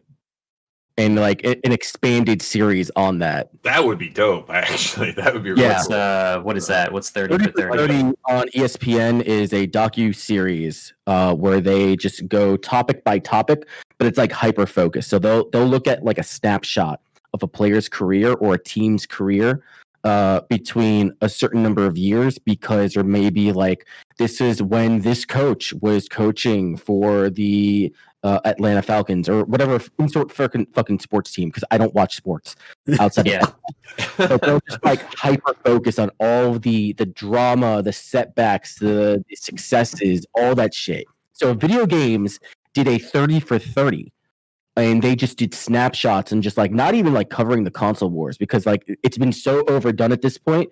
Like if we're gonna do anything like that, let's like focus on Tom Kalinske. Let's focus on the controversy with Midway and violence in video games, and just chronicle that entire fucking thing. Mm-hmm. Like, That just would be awesome. hyper focus on that. You know what would be awesome? That could be awesome. something that G4 could do and like take from kind of what ESPN has been doing with their formula and apply that to the game industry. That could be a real cool series that they might be able to do, because G4 is coming back and on the phone. let's do it. So TJ That's probably how. Kitsu's... That's. Oh, Go sorry, ahead, Graham. go ahead, Scotty. Go ahead. I was going to read some comments. I was going to say that's kind of what NoClip does, and that's what Danny O'Dwyer's company NoClip has been able to do, because they did a documentary on like just Rocket League before everyone and their mother asked Team Psionics how Rocket League changed their lives and everything, and they have like a documentary on Half-Life 3, even though it's not really actually about Half-Life 3. That's hard to explain, but you should check it out. They did a documentary on Doom 2016, which was really interesting and really well done. NoClip kind of does that, but yeah, I could see someone going even more intricately into it. And were you about to read the Twitch chat, Graham? Or Yeah, I was going to read some comments from the Twitch chat. Yeah, go for it. Yeah. So, Red Jaguar says he's never seen an interesting sports documentary. Fair enough. And then TJ Kitsu said Space Jam was an interesting sports documentary, which I think we can all agree. Get that shit out of here. We can't all agree with it, apparently. Yeah. But Chris, Powell even. Sorry, Powell. What are your picks of the year? Okay, so I'm going to start with the games, then I'll go with my moment, and then my movie. So my game of the year is going to be Streets of Rage 4. That is a game that I really gave up believing it would happen. That was my version, I guess, of Shenmue 3 for Shenmue fans, because I really didn't believe it would ever happen. I didn't think Sega cared about the series. I still don't really think they do that much because they didn't even publish this game. But I hope, though, that its success will cause them to realize, like, hey, this is a series that we should be, like, investing in, because it's obviously popular enough. And it's gone on to win a lot of awards just recently. So I just want to say kudos to those, the development studios behind Streets of Rage 4. I love that game. It's going to be one of those games I continue to keep playing forever, just like many of the other ones, like 1 and 2 in the series. I absolutely love it. I also want to give an honorable mention to Panzer Paladin by Tribute Games. This game came out of nowhere for me. I saw it at PAX East, and I was like, what the hell? I went and visited, and the people that made the game were so cool. They were just super nice. They had, I will say, like, the way they had their press area and the presentation, that, like, they made it super easy for game journalists to come in there and play the game, record your gameplay there, and then take it with you on a USB stick. That was super awesome. Oh, nice. Because I was able to use it and just basically upload my gameplay, on that night. It was really awesome. So the game itself is like I guess like a Metroidvania style game, Mega Man, but you're in kind of like a Jaeger suit. Kind of like in Pacific Rim, something like that. But what's cool is you get all these different weapons. You can even design your own weapon. It's really neat. Lots of cool options. And it's set up kind of like a Mega Man, where you can choose different bosses to fight, and then you absorb some of their powers, and you can go on to use it. It's really neat. And they just released the game on Switch a few months ago.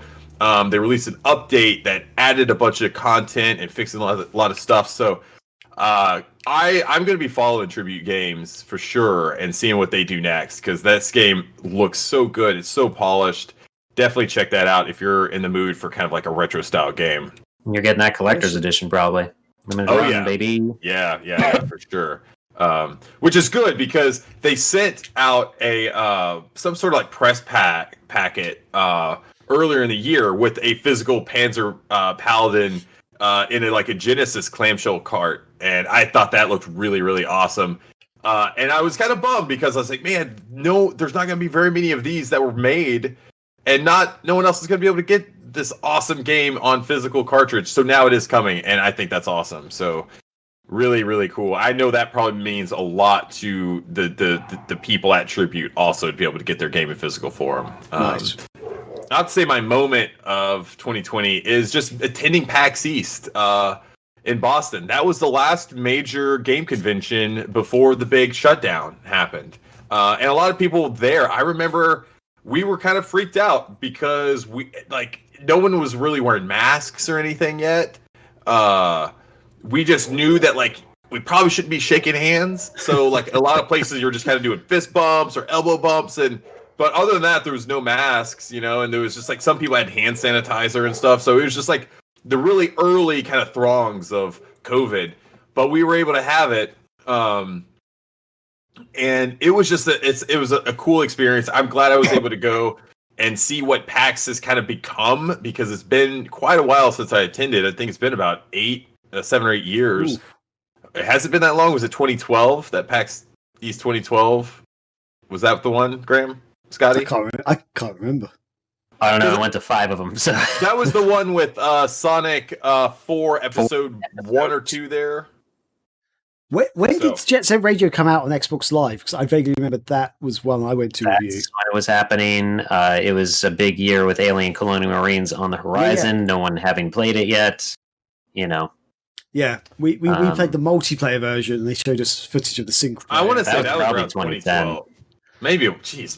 So anyway, I will say it's come a long way. It's a huge event now, and they announced that they're coming back in June of 2021. And so what's interesting is that was kind of the last game convention we had before the pandemic, and really it might end up being one of the first major ones we get as we try to, I guess, go back to quasi-normal, industry in the mid 2021, because I think it's sometime in June, I believe. And I hope. What's that? I double checked the dates. It was 2012. You're right for PAX. So yeah. And so yeah, I'm hoping everything goes smoothly with that, because I hope I can attend. And I'll talk more about that later. But yeah, PAX East, it was so cool. I was able to spend so much time in the indie area. I was almost exclusively in there. I had so many cool appointments. And I think the indie industry, the indie game, I guess sub-industry or whatever you want to call it, is just so alive and well in today's game industry. And I'm happy for that. And I really hope, a lot of these smaller companies can survive through the pandemic, make it through, and see their games to realization, hopefully in 21 or 22. And we'll see what happens with that. So, yeah, PAX East, baby. Cool. For the movie, I gotta go with Onward. I absolutely love that movie. It was the Disney Pixar movie that came out in March, I believe.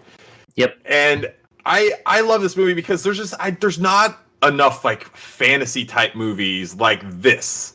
You'll get your Shrek type movies or other type, but this is kind of more of a D&D style fantasy film, which we don't get a lot of. And this was done a big budget movie. And done in a really cool way. And I think it just tells a really kind of heartwarming story. It's basically about these 2 teenage brothers. Their father passed away, and they're coming of age. I think the youngest one is about to be 16 or something. And their mom gives them this letter from their father, and it ends up being a spell to be able to bring them back for a day. And they end up trying to cast the spell. It goes awry, and these aren't spoilers. This is all told within the trailer of the movie. So it all goes awry, the spell, and they start bringing him back, but it's only the lower half of his body that comes back. So just basically his legs and his torso. And so they have to travel and get this other rare amulet that allowed them to finish the spell and be able to spend the day with their father. And there's this really, I think, awesome story to be told here. And I think it's great. I mean, it has Tom Holland, it has Chris Pratt in it, Julia Louis-Dreyfus, Octavia Spencer. So there's a good cast. Okay. John Ratzenberger's in it also. So no princess. Right. There's not a princess, which is good for a change. I think it's a different kind of story. It's just about two brothers, trying to relive that moment with their father that they'll never get, and it's a great story. Cool. I had no idea what that movie was about, to be honest. Did any of you guys watch this movie? Yeah, we saw it opening weekend because it was that turnaround time where Disney's like, "Oh shit, we already did a ton of marketing. There's toys out and all kinds of crap. We can't delay this movie. So hey, guess what? You get it for free on Plus." Which is hilarious because then a couple months later they're like, "Oh yeah, Mulan's coming out. The new Mulan. You can get that for like $30, you idiots." So, yeah. I think if there's a stinker of the year for me, it's that Mulan movie. That was. Oh right. I watched that the other day, and oh wow, that was. Yeah. You reminded me that conventions existed in 2020 briefly, and. I want to throw in a runner-up that I just thought of right now for another moment that was great for me. The game Killer Queen. For those who have not played Killer Queen, quick summary of that: it's a massive, technically 10-player arcade game where each setup is 5 sticks, 5-person thing. Like think of the X-Men 6-player game almost, but it's 5-on-5 teams, and it's a Joust clone essentially, but it's awesome. Anyway, AJ, his girlfriend Ashley, me, Corey, and oh shit, I can't remember who else played with us. Oh, it was Corey and Antichris's friend. Oh god, I can't remember his real name. I only remember his username of Titanium Dragon Neo. But anyway, we played a round of it. I like them. We played a round of it. Connor joined us for Killer Queen at MagFest, and we played around. We entered a tournament. We did so well after the first round of the tournament that someone else asked us what area we were repping, like what team, like almost sponsored team we were or something. We were just like, what are you talking about? But we had fun in that tournament. It was a cool moment of like people thought we were good enough to be repping a region for that freaking scene. Oh yeah. So that was neat. We lost the next round though. But that was my runner-up. So that's 2020, ladies and gentlemen. That's quarantine, baby. Oh yeah. So yeah. So unless anyone else has any more comments there, you guys all good? Oh, good. Okay. That silence is golden. Perfect.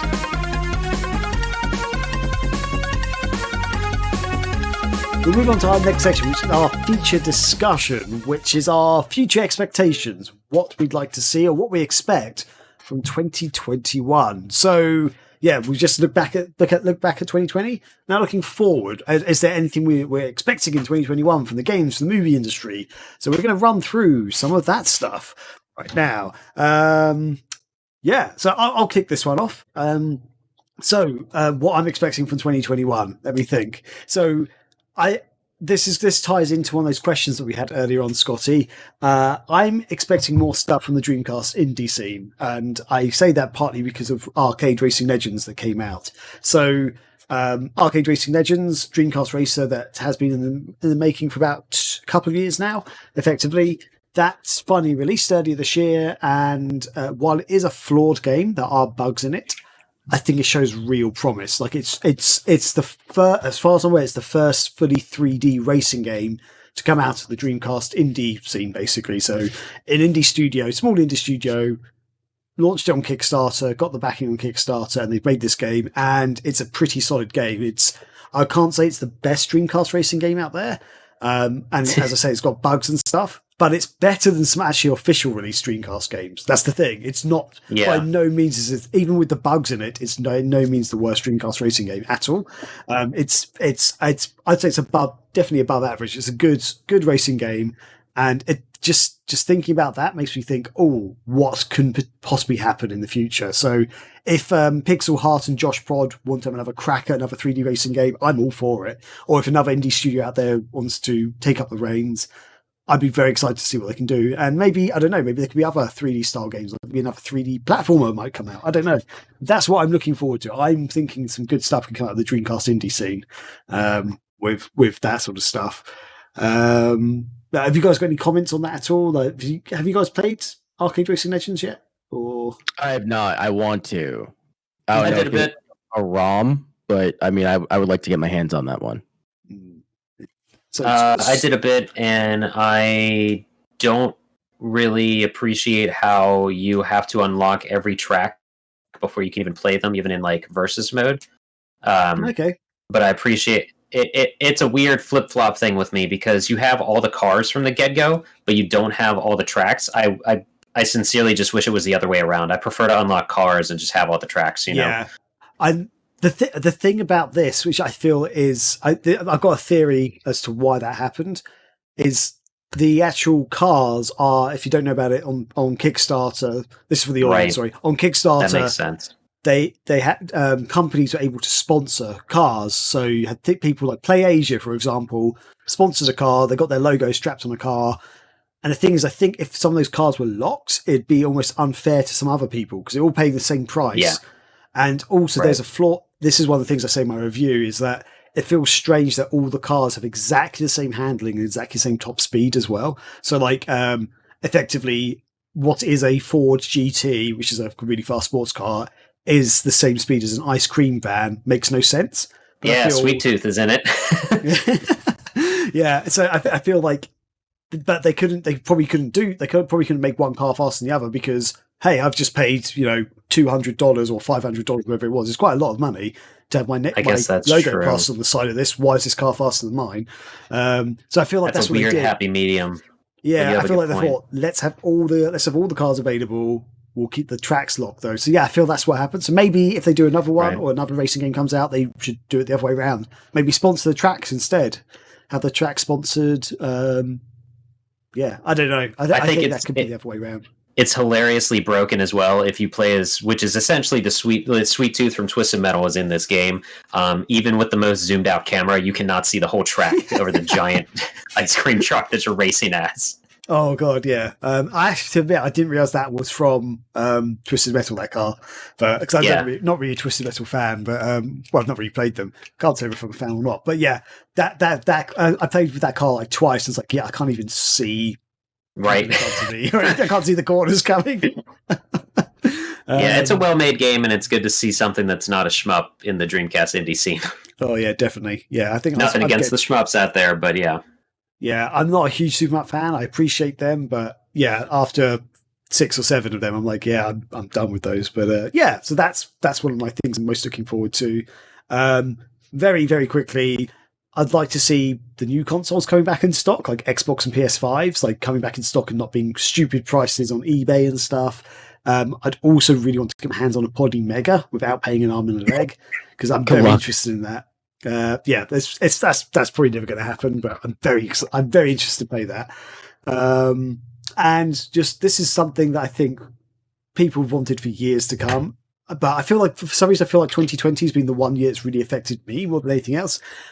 I'm fed up of developers releasing a game and at the same time releasing the gold, the ultimate, the complete, the ultra mega. This is the final super edition of a game at the same time. Where they're like, Graham likes his FIFA game. Sounds like it's just there's been a few games I've been buying a lot more digital games this year than any other year. Not just because the shops are shut. I feel like my shelves and stuff are so full up, and I want to collect more retro games. And my shelves are basically shut. But yeah, I want to collect more retro games and new games, like physically. So I'm just downloading more games. And there's been a few games I've gone to look at, and I'm like, on the Xbox store, for example, it'll be like, here's the standard edition. Or for like 20 quid more, you can have the gold edition. Or for another 20 quid more, you can have the ultimate edition. I'm like, what is the difference between all these editions? Yes, I know they've released DLC or they're planning to release DLC. Like, here's a season pass for DLC that hasn't come out yet, so you can pay us extra money for stuff that doesn't exist. I'm like, yeah. Like, back in the days, we released the game, and they were planned to have add-ons, and then you pay for the add-ons, and then they release, like, the complete edition with all the add-ons that are made, because you know they're there and they're good. And it just annoys me. Like, there was seriously one game I looked at the other day which had 4 or 5 versions of it, and I was like, hell yeah. Why? Like, well, it was like £100. I'm like, what?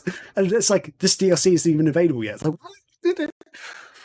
Man, sorry. That's just a mini rant of mine. And I mean, usually when you, pardon me, when you see like those ultimate editions or a season pass, Like the season pass is cheaper than because the season pass is going to be multiple installments, right? So perfect example of this is fighting games. Fighting games will always release base game, season pass. After a year, they release a new version of said fighting game with all the DLC included. You see it in Street Fighter. You saw it in Guilty Gear. It just happens all the time. Usually when you buy into that season pass, you are getting it cheaper than what the individual characters that you unlock or stages that you unlock come with. So, for example, Guilty Gear is another example. The season pass was like $20, $25 for when Sign came out before Rev 2 did. And each character is like $7.99. The game came with like 3 or 4 characters. Plus you had, I think that they had like extra skins also included. And like, had you bought them all individually, it would have cost you like $30, $40. But if you buy the season pass, it's $25. So you're saving by paying ahead. I don't typically mind that, especially coming from fighting games, because fighting games is such a niche genre that they need that extra money because they don't make enough. Nobody really plays fighting games. Like when you talk about shit going on like the big stage, fighting games don't make a lot of money. They have to like fight and claw their way up, and in an environment where you have like, I don't know, The Last of Us Part 2 with like 4 different versions of it coming out on release. What's coming in that packaging with those extra tiers? If it's just like, oh, you get new starter packs that can be unlocked in game, but it looks unique and it's a special skin. No, fuck that. But if you're throwing this fucking statue at me, I got an art book. An art book? I might do an art book. I might do a soundtrack. I don't know. Yeah, so well, that's one thing. For physical games, I can kind of understand when they've got like extra things, like you've got the game, but you also get a statue or a book or I don't know, the soundtrack or something with it. But all these digital games, it's like you get the season pass. Okay, yes, I understand some of the idea of the season pass is cheaper than buying individual DLC, but half the time this DLC hasn't been released yet, so you don't always know. Like for fighting games, characters, which like they're characters, they'll be fun to play with. But for some games, they're like adventure games. You have like we've got all these extra missions, and some of the missions are pretty shit. Like or they're really short. It's like that wasn't even worth like the extra money I just paid for this thing. I get what you're saying. Yeah. So I remember back in the day, like for example with Oblivion, like I remember when they first released DLC, they had the horse armor, which was shit. But then they released the other expansion packs like the Shivering Isles, which turned out to be amazing.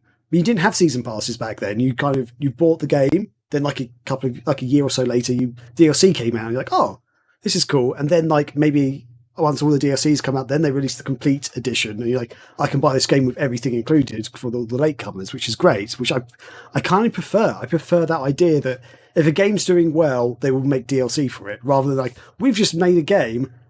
Okay, let's make even more money by pre-setting DLC that doesn't exist yet, or DLC that should be in the game, but we're going to leave it out the side a bit and just make extra money. Like that's what it feels like to me, and yeah, I don't know about the character thing, but I feel like some of these games could have characters that are more unlockable rather than just DLC.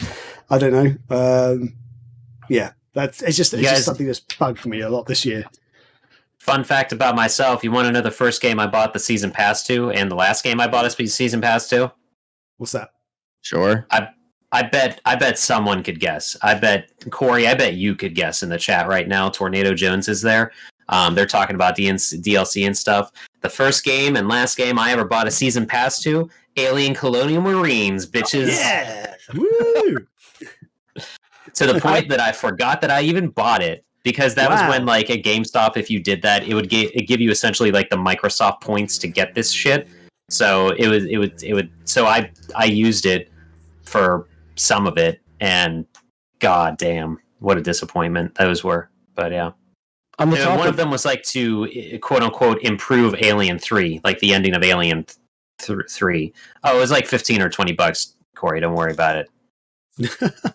On the topic, I got my money worth on that dumb game with the collector's edition that I have up there. I get what you're saying, Graham. On the topic of season passes, the last non-fighting game season pass, because I usually think that season passes for fighting games are worth it, But the non-fighting game season pass I got was for Fire Emblem Three Houses. I bought the season pass. It was like $35, and all it was like 4 extra characters in this hidden house that wasn't even like story driven. It's just like you happen to stumble upon it. You get 4 units, and it's just like, yeah, we're a house, but we're not a house. It's like one of those things where it's just like you can't play a storyline and explore like their own path, because in Three Houses at the halfway point, whatever house that you choose has their own plot line that you have to go follow and unlock. And this house didn't have that. It was just like, yeah, we're the rejects. Nobody likes to talk to us. Nobody likes to teach us. We've been here for 30 years. That's nuts. No, Just actually, sorry. There's one thing I was going to say that I was going to add to this, which I didn't get to say, which was that this whole like having lots of multiple versions has stopped me from buying at least 3 games this year, because I've got to it. I mean, like, I don't even know what I want to buy now, because I'm like looking at going, the standard game I think I'd enjoy, but these other 2 versions, I get extra stuff, and then my brain's just like, so the standard version is cheaper, maybe I should go for that. But once if it's really good, the extra stuff's really good, and I'll be missing out, and I'll be paying extra for something I don't want to pay for. I don't know. So yeah, it's actually stopped me from buying 3 games, basically. So they've actually lost money. In fact, I know only one person. They're not going to care that much. If everyone else was like me or thought like me, they'd be losing more money than they're making, these developers and stuff. So yeah, I don't know. This is probably not what the devs want you to hear, but my pro tip for that, and I want to correct myself actually, because I did get another season pass, which was for Resident Evil 7. Was one of the few season passes I was happy about. It was after the game had already been out, and there was like a gold game of the year, whatever fucking version, and the season pass was on sale. But that added stuff that was not even part of the main game. It added like side stories. Oh, they did give away an add-on that was free, which should have been the actual. Huh? A boxing hillbilly? No. The Not a Hero or something, where you play as Chris Redfield, which is, in my opinion, the real ending of Resident Evil 7, which is probably why they gave it away to you for free for purchasers of the game. But there was like a whole additional mode, which was just all puzzles. There's a whole additional mode, which was like a survival mode. And then there was the boxing hillbilly, which was what Chris was talking about, which was a pretty cool side story. Yeah, it was like better than it should have been, that it had any right to be. So if anyone's ever skeptical of the Resident Evil 7 add-on stuff, you don't even need to finish RE7. Grab the season pass stuff, because the side stories are really cool. But it was a thing where it like didn't add to the main game, or you could argue that it did and it's required for the main game, but it's not like additional characters or weapons or whatever in the main game. It's its own thing, but it's a season pass. Fuck that term, whatever that means anymore. So yeah. Nice. So I don't know. My overall pro tip was maybe just buy the standard and wait, because the season pass is going to go on sale at some point. Yeah. Okay, maybe I'll do that, because there's one game I did genuinely want to buy, and I'm like, yeah, cool. There's actually, we got the chat seems to be lighting up actually about the whole DLC stuff. Red Jaguar says he just doesn't buy DLC. Tornado Jones says make characters hard to unlock to show your skill instead of buying characters. I can agree with that a bit more. Yeah, what else we've got going on? I would argue for and against that, though, but it might just depend on the game itself. Like, I do not own Smash Brothers Ultimate, but I want all the characters. But good lord, at this point, unlocking all those characters would take like a solid week of your life nonstop playing, it feels like, almost. Just play story mode. That's the longest part of the whole fucking game. I'm not touching that. It's a lot of fun. I don't care what anyone says. I don't have 80 hours to spend. I have a life. 80 hours. It's maybe 10. It's maybe 10. I used to be good at Smash. I don't know. You're wrong. Not wrong. Like if you go back and like play like Fighters Megamix, for example, the part of the beauty of that game was you had a whole cool roster character list people to play with. Then you unlock all these cool things, and that made the game so much more fun. You're unlocking these people, and then when your mates come around to play, you're like, look what I just unlocked. I just unlocked a freaking car to play with. Come on. But nowadays it's like, I'll buy some DLC and and play with a car that way, which just doesn't feel I feel like you're losing some of the essence of the games, especially with fighting games like that. That's a relic of the time. Like I get what you're saying, and I would prefer to unlock more content via, actually playing the game. But the way that I look at it is that, and you can especially see this more in like the 7th generation video games, where they were kind of like doing at the crossroads, where you can have an entire roster of like 30 characters and you can unlock 15 of them, but they're still going to come out with DLC. They still have to make their money. And it's not like it was in the 90s where, fighting games and the arcades were popping, and you can go into an arcade and just play whatever fighting game and then bring that experience home on the PlayStation or the Sega Saturn. Like we were getting like 8 different fighting games within a quarter of any given time. Whereas nowadays, you're not seeing that. Like, Arc System Works coming out with a new game is a big fucking deal because there's just not a lot of developers making fighting games. There's maybe 5. You got your 5 big ones, and then everything else is like indie, underground, or just bound to fail. So it's a relic of its time, dude. I don't know. I feel like I disagree slightly on that. I can understand what you're saying, but I kind of feel I disagree. But it's not. I think my point there, I've kind of diluted myself into just talking about fighting games now. It's more for other games as well, more than I guess fighting games. Like some big games have come out that are like adventure games or whatever. They've got DLC, which is clearly just add-ons that they were planning anyway, and it's just like, I don't know. It just feels like they're not releasing a full game anymore. That's one of the other problems, or they're saying buy a season pass for this DLC that's going to come out, but you don't know what it is yet. And sometimes it just turns out to be like a tiny little thing that lasts like 30 minutes. You're like, I just paid $10 for half an hour's worth of gameplay. I don't really know. I don't think it's worth it. And that I agree with. Like, for example, like I don't buy a whole lot of DLC for games unless I know it's going to be worth it. Like I do some research on the DLC, and the perfect example that I go to is The Witcher 3. When they did, I want to say like Hearts of Stone and then Blood and Wine. Those are like 20-hour games, or like I think the second installment, which was Blood and Wine, that was nearly 30 hours of gameplay. That game was, I think, $20. It was $30 if you got the physical edition that came with like Gwent cards. Like it was really, really cool. So in those cases, then I'd be all for it. But most major releases, I'm probably just going to wait for the Game of the Year edition. You're going to come out with it. You're big enough to shell out like all the DLC guaranteed at the end of the year and just make one giant GOTY edition.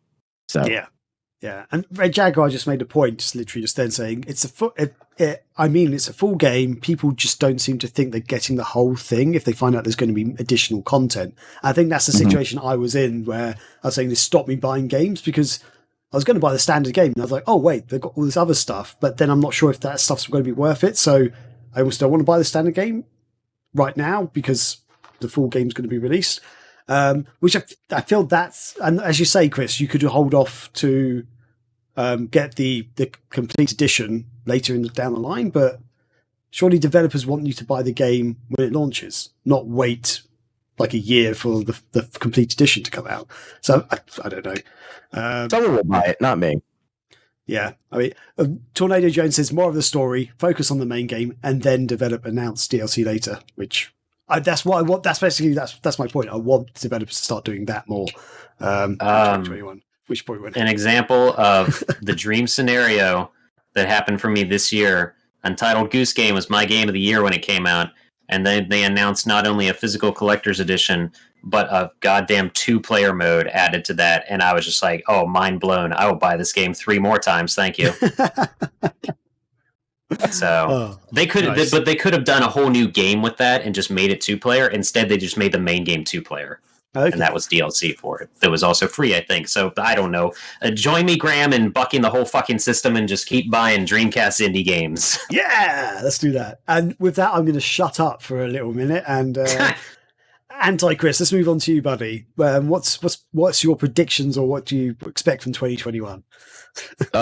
So the pandemic has like really shaken the fighting game community and fighting game developers as a whole.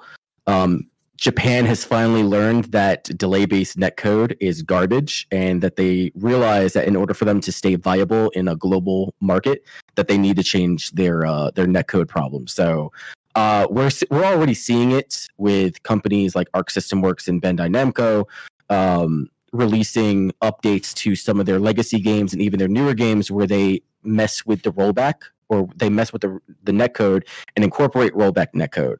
For those who don't know, rollback netcode, instead of pretty much recording inputs in gameplay and having each player have to wait for those inputs to hit the server and return back to their game, which causes the lag, they allow free-form movement on both of their parts, and as that data from the other player is being recorded in real time, you're still able to freely move around, throw out like your Hadoukens, your Tatsus, your Shoryukens, and not worry about the lag screwing up and eating your inputs, which is very, very important because we don't have offline play anymore.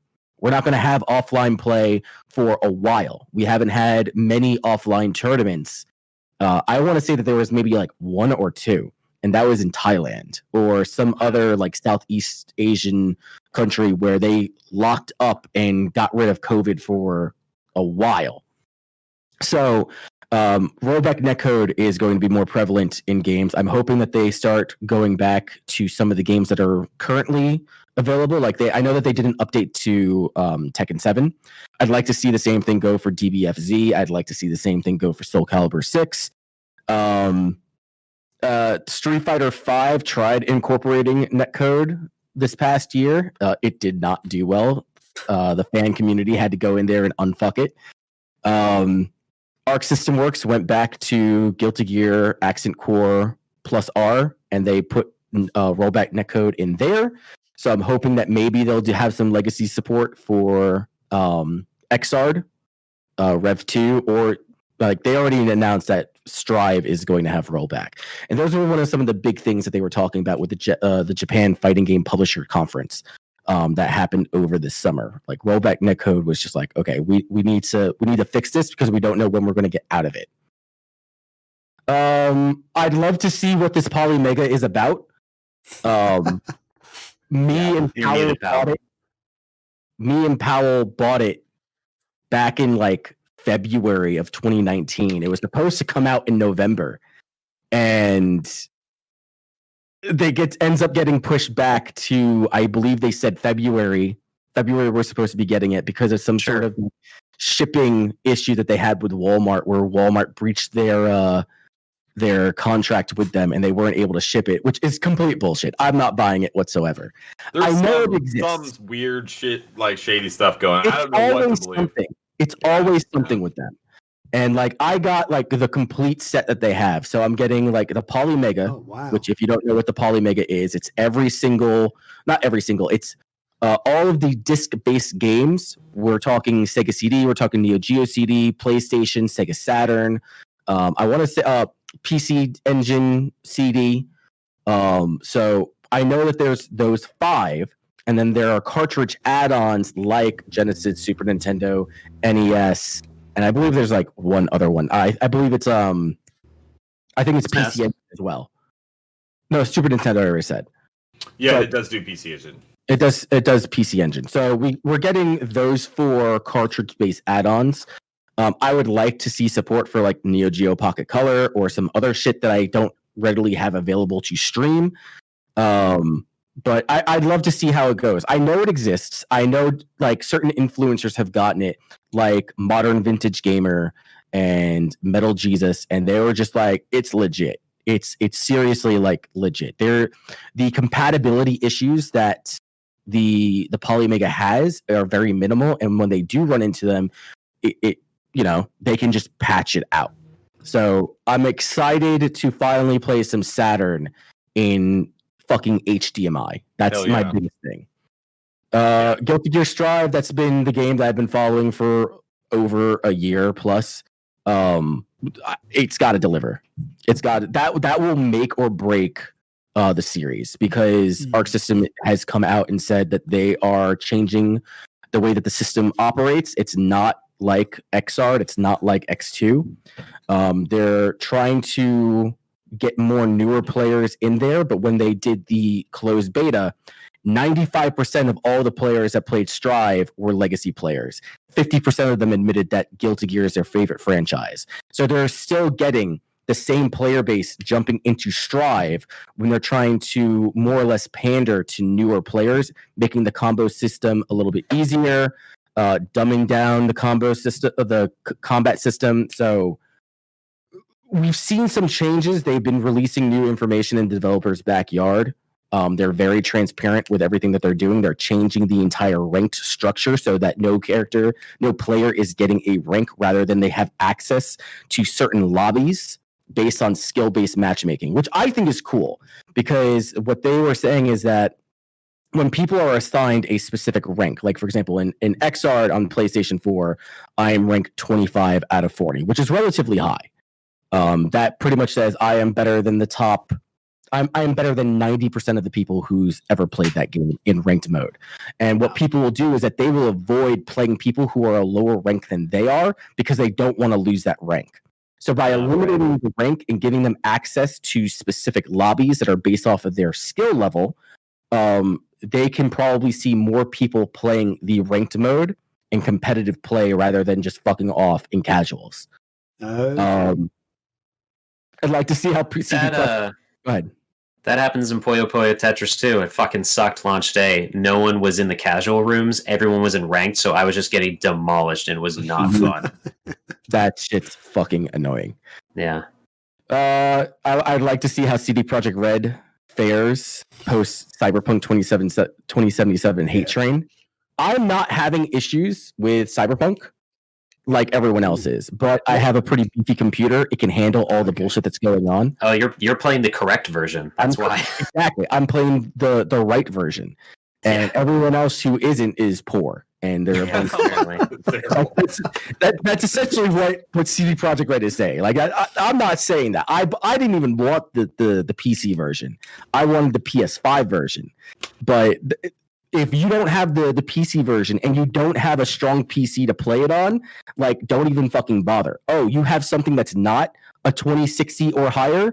Get the fuck out of here. You're trash. People playing it on like dual 1080s, and it's still like assets not even loading. You'll fall through the fucking world in this indefinite like cycle of doom.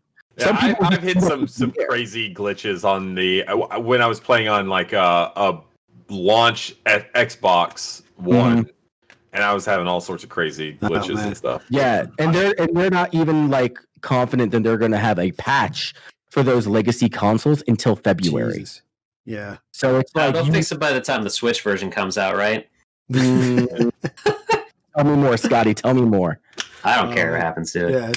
So the only friends I know, other friends I know who've got it, who haven't had any problems, are some guys who have Xbox Series X's. They say it runs fine for them. Like, they haven't had any problems. Yeah, the 9th gen consoles are mostly okay. The PC version is mostly okay. But I mean, what percentage of the market is that? Like maybe 10? Yeah. Probably higher than that, because you have the PC, thrown in there. So we're saying everyone who has a base model or a PS4 Pro and an Xbox One or an Xbox One X gets shit on. Yeah. Because they didn't have the right console, because they didn't spend money. That's bullshit. So then everything that happened with the Devotion release and then the Devotion pullback, because I don't know if you guys were following that, GOG announced that they were releasing Devotion, which was a Red Candles game release. They are the same guys who did Detention.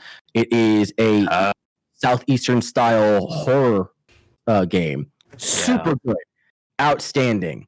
And then they announced Devotion, which was more religious in nature rather than political. But somebody had snuck in a meme being critical of the Chinese Communist Party. And then the Chinese Communist Party pretty much shut that publisher down. And they weren't able to release the game outside of Taiwan. Well, GOG a couple weeks ago announced that they were going to release the English version on their platform. And then the Chinese Communist Party came in, their fans very, very critical of it, because apparently it's mean to China. And then they backpedaled that. So there's just a lot of things going on with CD Projekt because they own GOG and they also do the development type bullshit. So I'd like to see how they try. Yeah, they own GOG. Oh. So I'm really curious in how they're going to fix this issue. We know that a new Nintendo Switch Pro is coming out. Like we know that it's happening. I heard different to the Nintendo Switch Pro that it got shut. The rumors about it got shut down recently. Yeah, and then hardware manufacturers released rosters saying like, oh, the new components for the new Nintendo Switch just got leaked. So like people have been talking about this for the last 2 years. Yeah. They're expecting it to be released this winter season with Breath of the Wild 2 because that's going to be the flagship title that really pushes the Nintendo Switch Pro. So it's happening. Wow. So it's definitely happening. You said what title is going to be released with that? Breath of the Wild 2. Okay. So it's better than the first one. I'll do this right now. Right now. Last thing that I'm excited for, and this is more of an indie thing, ArcForge is a indie fighting game developer. They've been working on their own game called Origin of Storms, which it's like a Marvel 3-on-3 type game. But as a fan hype building thing, like almost like a marketing ploy, they developed a game called Sonic Smackdown, which is like a super high end. Not I want to say high end, but it's like everything that we wanted from a Sonic the Hedgehog fighting game, if you ever wanted one outside of Sonic the Fighters, is there. It's Marvel stuff. It's like a mix between Marvel and BlazBlue and Guilty Gear, and it's very fast paced. And they had completed development on it, I want to say back in September, and they said that they weren't going to revisit it because one, it's a free game. Their baby is Origin of Storms. They have to go on and make money. And they announced about a week or two ago that Ultimate Sonic Smackdown is going to be coming out in 2021. They're saying it's a new development building on what they've already established with Sonic Smackdown. New characters, rollback netcode, 3-on-3 battles. It just sounds like it's going to be sick. And if you haven't checked it out, you guys should definitely check out the itch.to site where you can get that shit for free because it is. Sonic will save us in 2021. Sonic will save us in 2021. I feel Sonic saved 2020, didn't he? With the Sonic the Hedgehog movie. Yes. No. Yes. They did. That's a link. Nice. Oh, cool. Yeah. So yeah, cool. We can put that in the video and audio comments. Brilliant. Scotty, your future predictions or whatever for 2021, if you have any. Yeah. A lot of mine's been said, so I'll be quick. Mainly the Poly Mega. I just wanted to release so that they can make up for all the bullcrap they've been through.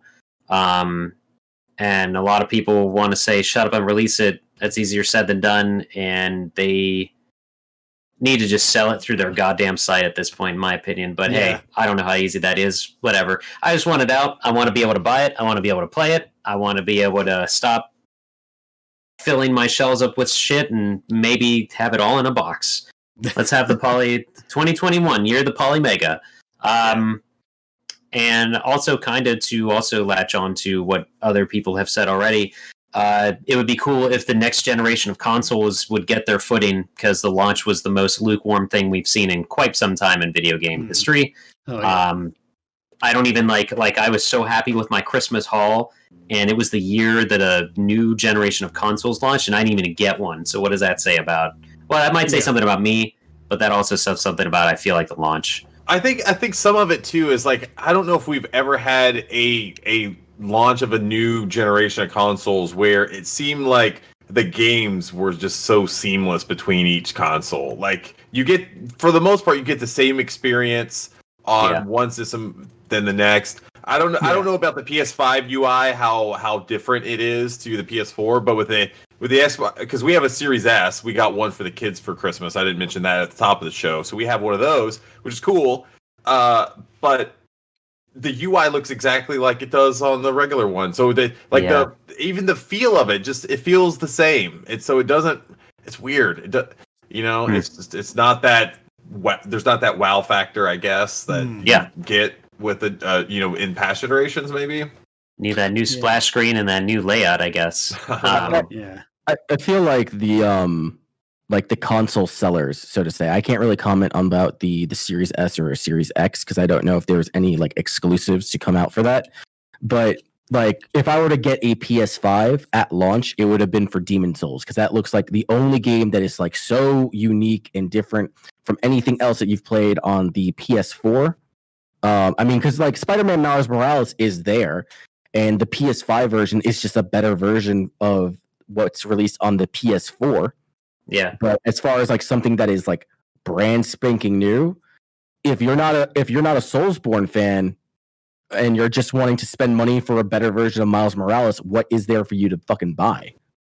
Yeah. Well, I will counter that, but also emphasize your point with Astro's Playroom because that was a pack-in game, and that's what anyone is talking about on these new consoles. I feel like is like the PS5 DualSense controller is getting more discussion than the actual consoles are.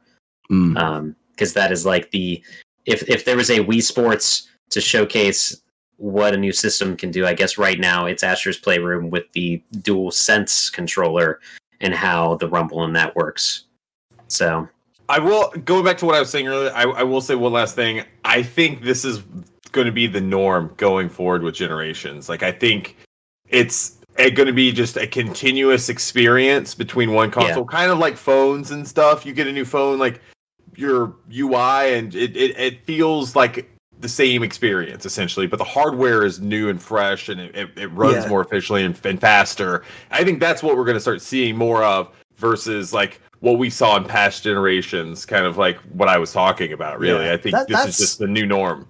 That's a very good comparison because when you get a new phone, you like enter your details, and suddenly like all your apps appear from your old phone on your new phone and stuff, and everything's transferred across, which is kind of what's happening here. We've got all these games on PlayStation 4 and Xbox One, which now play on the next generation. So you're not losing stuff. You're like, oh, I can still play all my old games. Fantastic. I need that new shiny thing though. Yeah, exactly. Yeah. Red Jaguar said in the chat, think about your huge PS4 game library, and I guess meaning that goes onto your PS5.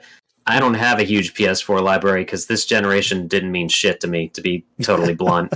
There was nothing that stood out to me this generation. I think he was speaking to me in that because I have like 125 PS4 games hard copy, and I'm still running on a base PS4 that runs at like snail speed. It's terrible.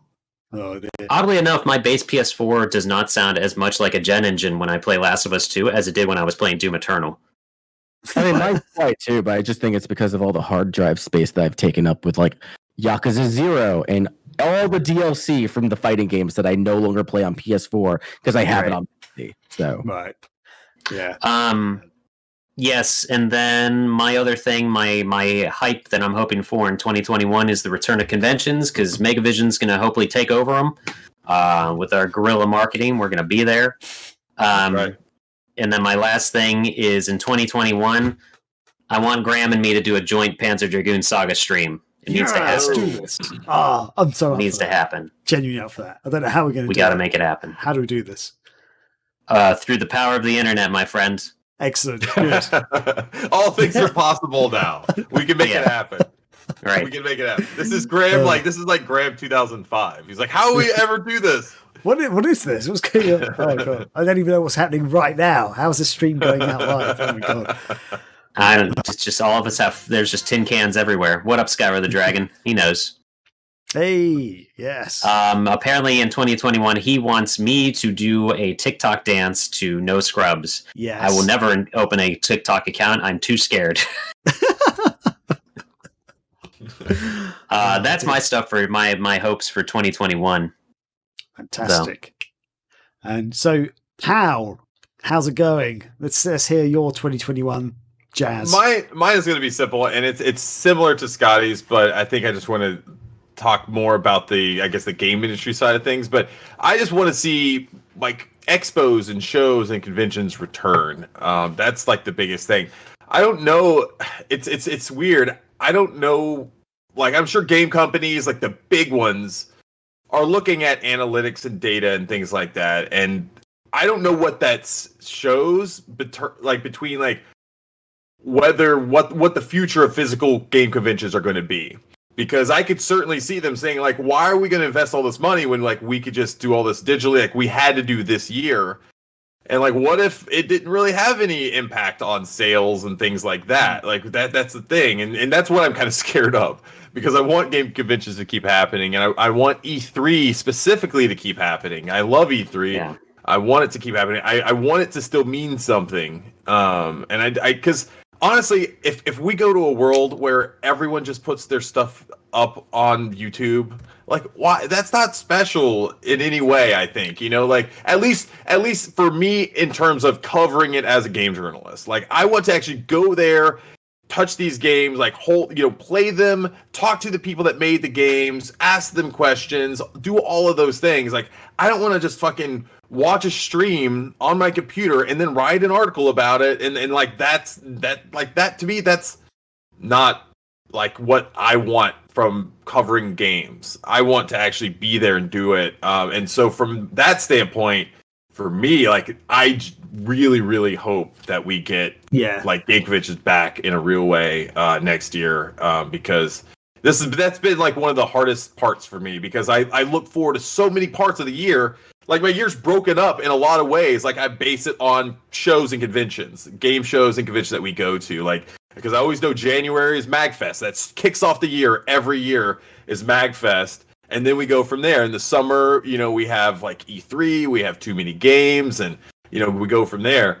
And it's been a really weird year. Just to have everything kind of just like pulled out from under us, and we just have to kind of figure out what we do. And I want to say, like, for all the people out there that are still trying to run like virtual game conventions and things like that, I applaud them. I know how hard that must be just to try to keep it going and stay relevant and all that. But for me, it's just it doesn't do it for me personally. Like, I can't. I don't even bother with those virtual stuff. I want to go to the real thing, and I hope. Go ahead. I was going to say, I have a feeling that going forward, maybe some of the big publishers, Xbox, Microsoft, Sony, Nintendo, they might switch more towards virtual stuff. But I feel like more indie games and smaller publishers will still go to these physical events. Partly because it's quite easy to put stuff up on like YouTube and stuff, but it's only like the really big games that or big publishers that like get attention on there. Like, the smaller games don't. So it's really these events that those smaller games can actually get more notice, I think, and more traction. I think that's a great point, because I'll tell you, Graham, at PAX East, like, there were so many amazing and well-crafted, well-polished indie games that were there that I had never heard about. And if I had never gone to that, I would never have even found it about. Like, there's a lot of games that I played this year because I went to PAX East, and I never would have known about those games if I hadn't been there. So I think there is something to say for physical shows for smaller game companies. I think it does mean something. Yeah. The problem is you're not an influencer. The constant struggle. The struggle continues. Game journalists versus influencers. Fuck them. Yeah. Is there anything else? That's all mine. Oh, okay. I was going to ask if there's anything else you're predicting, but is that it? That's my big thing. It's just that's what I want to see, and that's what I hope for. My big thing. Well, there we go. Like, yeah. Oh, Sky the Dragon says Megavisions will always be an influence to me. So yeah, thanks, buddy. Awesome, love it. So I guess that kind of does it with our feature topic and with the show. Just a couple of comments in the chat. Tornado Jones, I'm excited for the Cool I Die games I haven't played and the new ones coming out. I have no idea what that is. Do you guys know what that sentence means? I think he fucked up. Okay. I didn't even mention that, hey, hopefully, next marathon we'll actually be doing it in person, the Dreamcast marathon. That'll be holy fucking shit, so much easier to run. Oh, he meant indie games. Sorry. I'm excited for the cool indie games I haven't played yet and the new ones coming out. That's what Tornado Jones meant. So thanks Tornado Jones for clarifying. Yeah. But yeah, I think Dreamcast Marathon 2021, if we can be in person again, that would be so much better, because it was fine this year. I think it worked to an extent, but it wasn't quite the same, was it? Being all together. No, it's different. Yeah. I'm waiting for the quarterly marathons where we do one for the Master System, one for the Genesis, one for the Saturn, and then close it out with the Dreamcast. Let's do it, Scotty.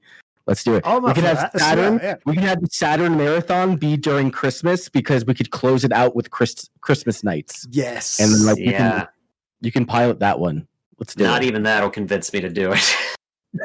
Come on. Oh, it's so good. No. Fuck you. You try to organize this thing. Oh, man. I need my own goddamn house to have the marathon in. I can't even. Oh, god damn it. Well, pal, get that Mega Barn built so we can have more marathons going on. That's the plan. That's my. That's another one. In 2021, we'll have that. Yeah, the Mega Barn. Perfect. So yeah, if there's nothing else, I feel like that's been a great show. Thanks everybody for joining us in 2020. Yes, do we have any? Actually, let's start with Anti-Chris. Anti-Chris, have you got any announcements or anything from your side at all? Anything with Scrubburst or anything happening? Shout out. I work for you guys. You've got your own shit going on as well. Come on, dude. No, I mean, like, I'm still working on my Sonic tier list, so that's a weekly occurrence. Every Monday we play a new Sonic game, and see whereabout we put that sucker. Last week we did Sonic Riders Zero Gravity. That was a fucking dumpster fire. Oh, really? Great game. Yeah. Oh, Jesus Christ, Graham. Welcome to Podcasting with Graham. Yeah, I enjoyed it. I genuinely, not unironically, I enjoyed that game. Like, not amazing, but I enjoyed it. I had fun. Zero Gravity. Yeah, Zero Gravity. I don't know what's fucking wrong with you. I can't save you. We're still making our way through Elemental Gimmick Gear. We're at the tail end. I'm at a really difficult boss where I have to fight the giant battle dress boss. That's relatively challenging. Mm-hmm. And then, like, every Friday, we're playing some sort of fighting game with my community. So that's always going to be a thing. Scrubverse podcast wise, we've got some changes coming on very, very soon, which we are excited to announce when that is ready. But all in all, that's what I do. So nice. I'm on Megavisions. I play Phantasy Star 4 right now, and then after that, we're probably going to do Phantasy Star 3. Excellent, brilliant. And Scotty or Crit or Pal, do we have any updates for the site or magazine? I'll go last. Okay, Pal. Nothing that I want to announce right now. We have some big stuff coming up that we'll be announcing probably this next week, but nothing I'm ready to announce just yet. Nice. And Scotty Mo. Yeah, we've got the stream schedule coming up. Anti sort of hopped into that a little bit, but basically Monday, Tuesday, maybe if work doesn't destroy me this week, I'll be streaming. Thursday Night Throwdown happens every week, and then Anti-Chris has his own stuff on Saturday. So keep an eye on Twitter, the best for that, because we always post the actual schedule either Sunday or Monday, and then pin it to the tweets. So that you can see what we're doing. And I want to say that I hope that in 2020, with all the bullshit that was going on, that the podcast and streams maybe helped people get through it. We try to bring light to this bullshit, despite how cynical I can be and others might be. We hope that this distracted you a little bit with our streams and with our podcasts. So we're going to keep doing that into 21, whatever year is happening next. Does anybody have anything to add to that? Not really, just as always, keep any questions or comments, feedback coming in about the show. We are making this into an ever evolving sort of thing, so obviously we didn't start off going live, but we are now live. We're hoping to keep going live in 2021, but yeah, we're always looking for new ideas, or like just tweaking it, making it better, making it something that you guys will enjoy. And we've got plans to try and tweak it a little bit ourselves, but if you've got anything you want to throw out there, just let us know. Bring back the sideshow, says Anti-Chris. Thanks, Anti-Chris. Yeah, I enjoyed the sideshow, not gonna lie, but there we go. You were on it like twice. Yeah, on there a few times. Yeah. But yeah, so that's it. I think everybody. Thanks again for. Yeah, we're gonna I am Kyle X is playing Tomb Raider Chronicles right now, the Dreamcast version. So we're going to go ahead and rate him, and hang out with him. He's a Scottish dude that plays some cool stuff and is all about Jigglypuff, but playing that, watching some of that Lara Croft right now, ladies and gentlemen. So that's all I got. We're going to rate him, so stick around.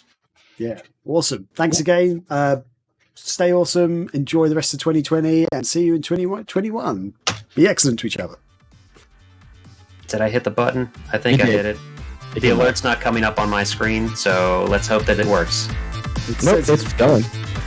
It's rating. Thank you, everybody. Have a good Sunday or whatever it is to you. Now I look like a man-child.